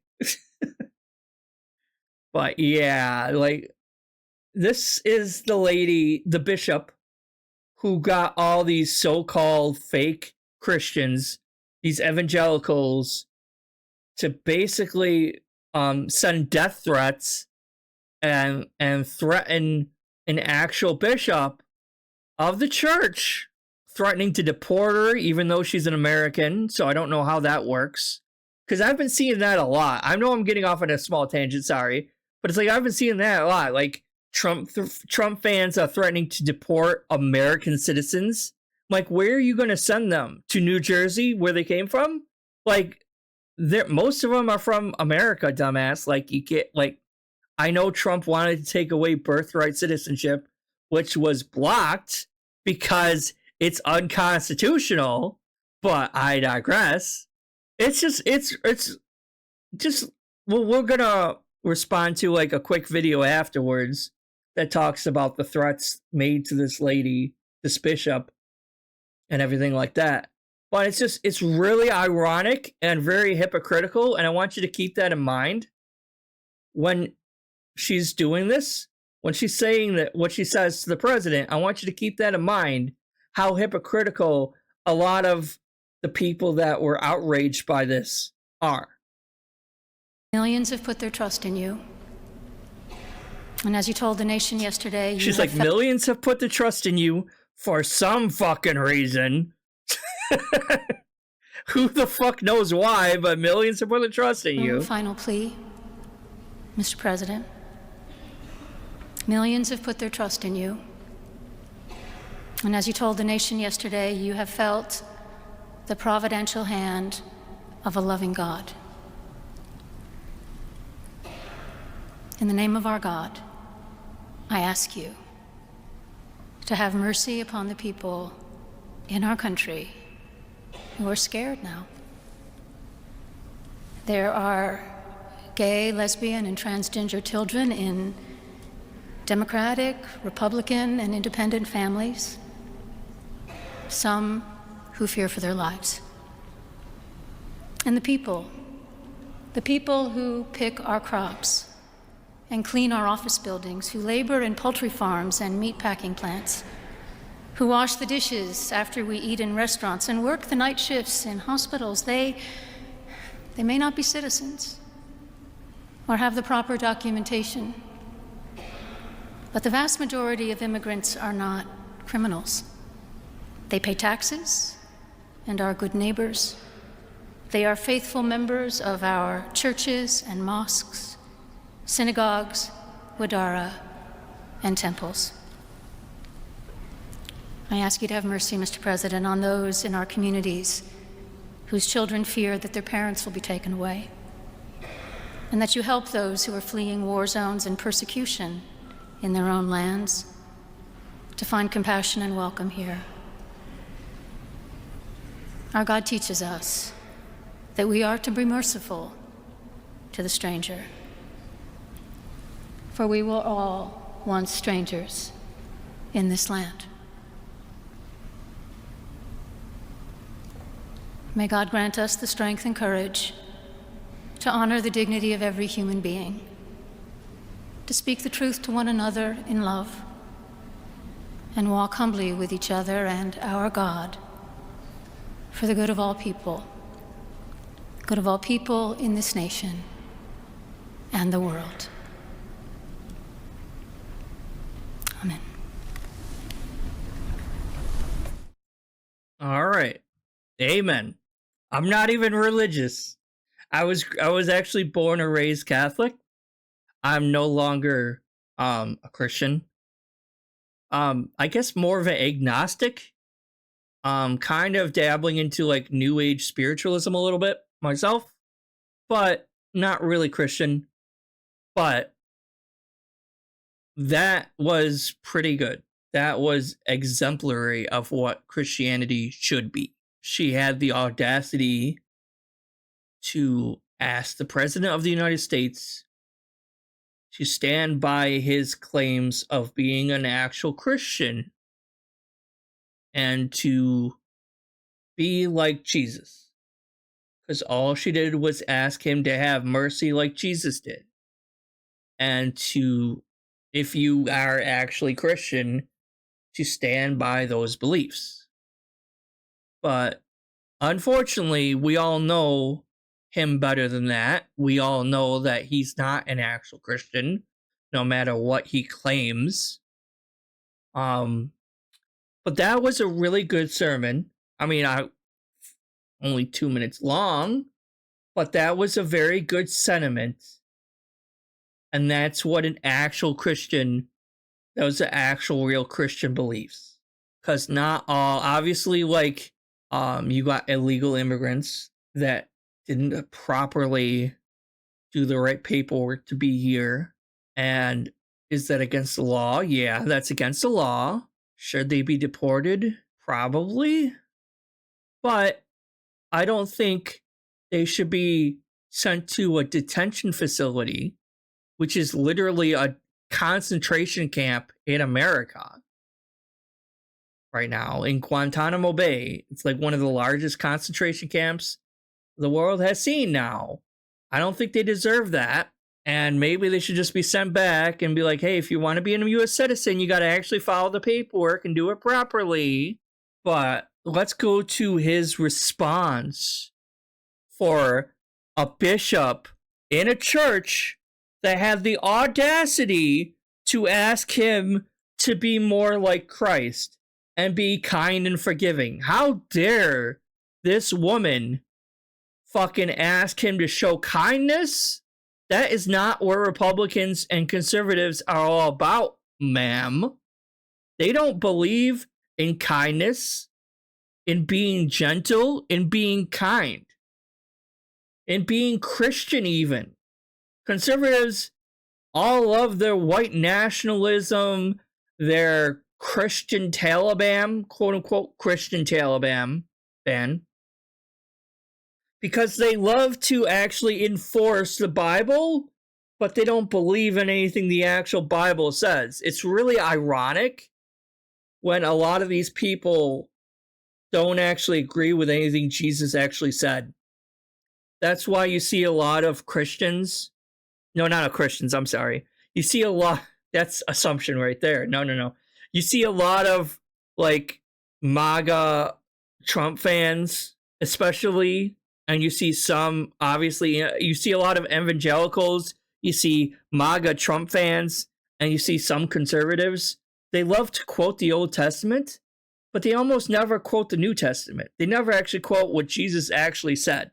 And there's a reason for that. They don't believe what Jesus said, but they love the Old Testament. And that's the ironic thing. It's like, if you want to go just by what the Old Testament said, there's a religion for that. It's called Judaism. You can go and you can become Jewish because the Jews, they focus only on the Old Testament mostly.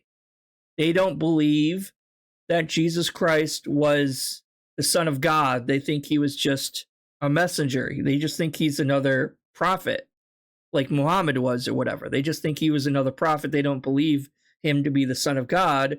So his teachings don't come directly from God. So they believe specifically in the Old Testament, right?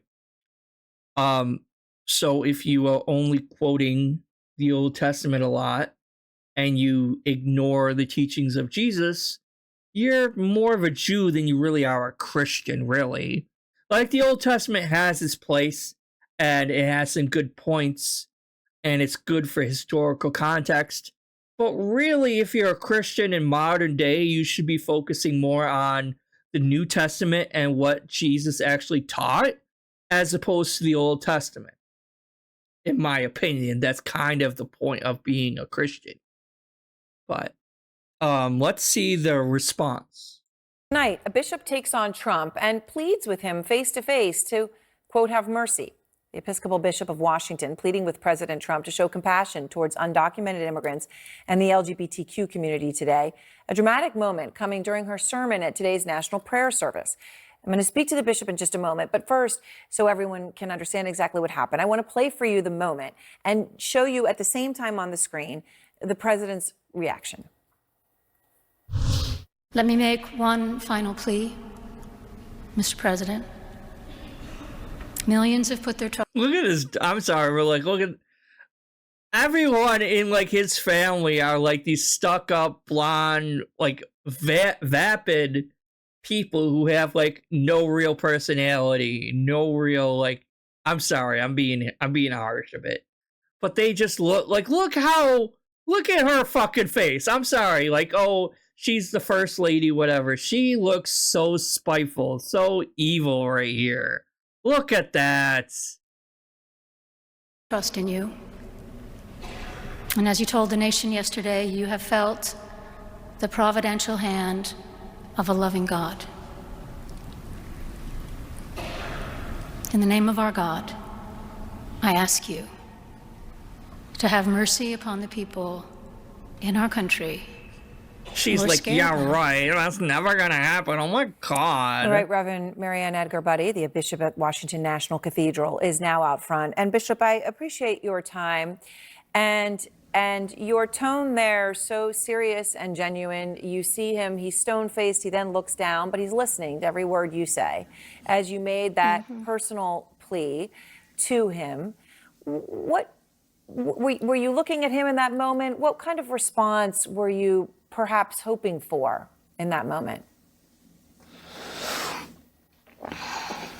I was looking at the president because I was speaking directly to him.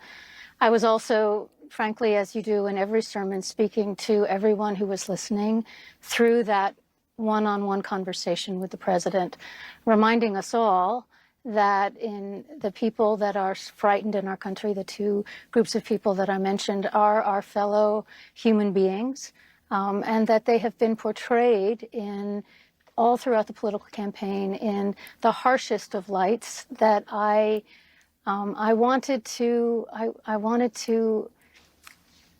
counter as gently as I could with a reminder of their humanity and their place in our wider community. And I was speaking to the president because I felt that he has this moment now where he feels charged and empowered to do what he feels called to do. And I wanted to say, you know, there is room for mercy. There's room for a broader compassion. We don't need to portray with a broad cloth in the harshest of terms some of the most vulnerable people in our society who are, in fact, our neighbors, our friends, our children, our friends' children, and so forth. So you spoke, I like how you use the word gently, because it was gentle. I mean, it was intense and passionate, but yet it was gentle. It was not ugly or confrontational. Wouldn't expect it to be, but these are hard things to talk about in that context. You spoke obviously about undocumented migrants, also the LGBT community, the two communities you're talking about. I wanted to play a little bit more of what you said, and also, again, the president's reaction at that moment. There are gay, lesbian, and transgender children in Democratic, Republican, and independent families, some who fear for their lives. The vast majority of immigrants are not criminals. They pay taxes and are good neighbors. I ask you to have mercy, Mr. President, on those in our communities whose children fear that their parents will be taken away. What made you decide to say all that today? Well, these are the people that I know. These are not abstract people for me. These are actual people that I know. So I wanted to speak on their behalf. I wanted to present a vision of what unity can look like in this country that is transcending of differences and viewpoints and acknowledging our common humanity.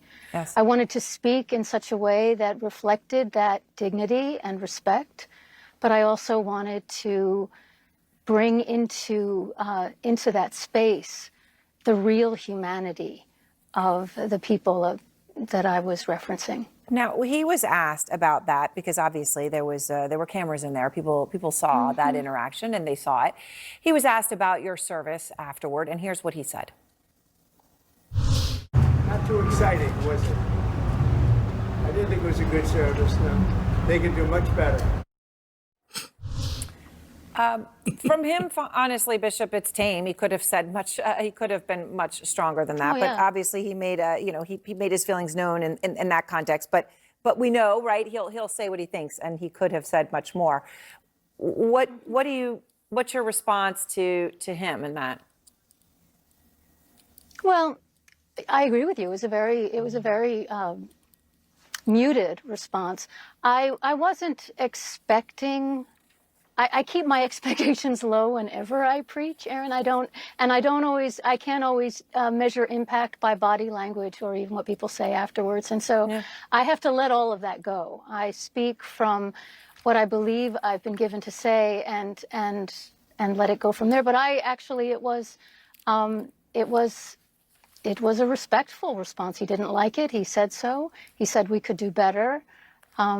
Some of the other comments I've received haven't been as kind or has been as muted, shall we say. And one of the things I was trying to get across is that we can actually have these conversations in a respectful way. Yeah. Well, I can only imagine. But thank you so much for taking the time to talk about it and to be so thoughtful about it. Thank you so much, Bishop. Yeah, so obviously a lot. What the hell is that? Oh, the Mandela catalog. Obviously, a lot of the responses that she got, especially obviously on social media, were extremely vile, very hateful, very egregious, and terrible. And these are all from self-proclaimed Christians, self-proclaimed evangelicals, people who claim to worship the Word of God, the Word of Jesus. And yet, when the chance comes down to listening and understanding and accepting and acting like Jesus, obviously they don't choose to do that. And obviously, if Jesus came again, the second coming of Jesus, right? I mean, everyone's waiting for that, supposedly. Every Christian believes that he is going to come again and to rescue those that are righteous and rapture, whatever. If he was to come again, they would probably crucify him the same way he was crucified before, to be honest. Let's not mince words. They would call him a foreigner because he wasn't a white guy with long hair and blue eyes. He was a Middle Eastern man. So he was a brown person, a them, if you want to call it, because they love their thems over there. The brown-skinned people from the Middle East. And they would probably crucify him again. How dare this guy pretends to be Jesus and tries to tell us to love one another, the audacity of this man, right? But that bishop gave me faith that not all Christians obviously are wrong. Not all Christians are bigoted assholes. Just some. Obviously, I don't know the percentage-wise. Obviously, you got bad eggs that speak for and try to represent a larger majority of Christians when they themselves aren't even Christians. They claim to be Christians, but they don't act like it, let's be honest. But if I had priests like that when I was still going to church back when I was younger and my whole family went to church, and I had priests like that, I probably would still be Christian today. But I didn't. Anyway, I think that basically wraps up everything I wanted to talk about. I wanted to focus on all the different insane, crazy stuff that has happened since he took office on January 20th. Obviously, it's only been less than a month since he's taken office, and already it feels like it's been over a year with him in president. Like, the amount of crazy shit that has been bombarded on the American people since he's taken office makes it feel like he's already been president for an entire year or more. It's been insane. It really has. And I think that's kind of the point. He is trying to bombard us with so much crazy information that it distracts us from what's going on. He is trying to divide people up. He is trying to pit us versus them, this person versus that person, this group versus that group. He's always tried to do that. Ever since he first ran for president in 2016, he was attempting to divide people. And unfortunately, it has worked because he got his fans that, let's be honest, are not always the brightest individuals out there. And he can convince them that all their problems are this person's fault. They're all the brown thems over their fault. It's all the gays' fault. It's their problem. It's their fault. It's the Mexicans. It's every minority he can blame. He will blame as the cause of their issues, the cause of their problem. But we shouldn't fall for such obvious divisive tactics. We shouldn't allow ourselves to be divided like that. Because at the end of the day, we are all, well, I want to say we're all Americans, but obviously that's not the case because this is on the internet. So I could have people watching me that aren't Americans, that are from a different country. So I can't say that. So I will say at the end of the day, we are all human beings. We are all human beings that have different ideologies, different backgrounds, but we should be able to recognize that we shouldn't be wildly assuming stuff about other people. And I admit I have done that a bit in this video, more as a joke or to get my point across than anything honest. But I admit I have done that in this video to get my joke across or to get my point across, right? But I know at the end of the day, not all Trump supporters are stupid. They're not all ignorant. They're not all evil people. I get that. Like, you have been lied to, yes. You have been misled. And I feel bad for you for that. But I am mostly here to criticize the actions of our current administration, not the voters. I don't blame Trump fans for voting for who they thought the better person was. Now, whether they were wrong or not is up to every person's individual views, and you're welcome to have differing viewpoints than me. That is fine. That is what freedom in America is. What little freedom we have left, mind you, because he is clearly against any sort of valid criticism against himself and his administration, and he is trying to silence his dissonance and his people that disagree with him.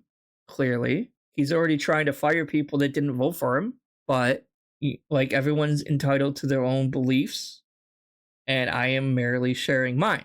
Now, I'm not going to lie. If you're not a Trump supporter, if you don't believe that what Trump is doing is a good thing, then the situation seems quite dire to you. Whether you're conservative, whether you're Democrat, whether you're a minority or not, doesn't matter why, but if you believe that what is happening is not a good thing, then yes, it's going to seem very dire. And it might be. We don't know where this is going to lead us to. We don't know if he is going to start World War III by trying to annex other countries and our allies or not. If he is going to take away rights of individuals who have done nothing wrong and are U.S. citizens. And I can understand that the world can seem very dark and that you are looking for some kind of hope, some kind of beacon of light in these dark times. And I want to recommend that if you don't see that beacon of light, to try to be that beacon of light. Try to lead by example and be the person that you wish you could see to help show others the way. Hatred, anger, and fear, while fleeting, is not it's not quite the way to lead your life. They want you to feel those emotions. They want you to feel overwhelmed. They want you to feel fear. Do not let them determine your mood. Be the arbiter of your own feelings, your own minds. Don't let them affect your mood. Don't let them influence your thoughts. You are in control. Your perspective, your view on the world shapes your own reality. So be the light that you want to see. Be the light you want others to be. When you are the light, when you embody the ideologies that you believe in, when you stand with conviction for your own beliefs, you will help light the way for other people. So do not be afraid. Do not fall into despair. Do not let other people, do not let other limited, incredibly limited people bring you down to their level. That's what they want. They want to influence your feelings. They want you not to have any hope left. Do not allow them to change you or your beliefs. Do not give in to despair. Be the light that you want to see other people be, and you will influence others to have the confidence to do the same. You got to have hope in humanity. You got to have hope in yourself. And you will elevate yourself and shift the reality around you, because reality is based on our perspective of it. If it gets too much to handle, take a break from social media. Take a break from the internet. Go out and go for a walk, and you will see that none of this really matters that much. Nothing has drastically changed. And when you get down to it, like, it's easy for people to be vile and hatred and limited online.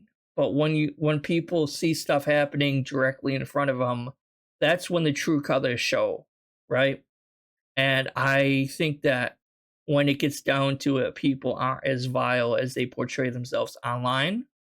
So just try to be the most genuine you can be, and actually, like, live and portray yourself based on your own actual beliefs, and you will light up the world for the rest of us. I think that's all I really have to go on here.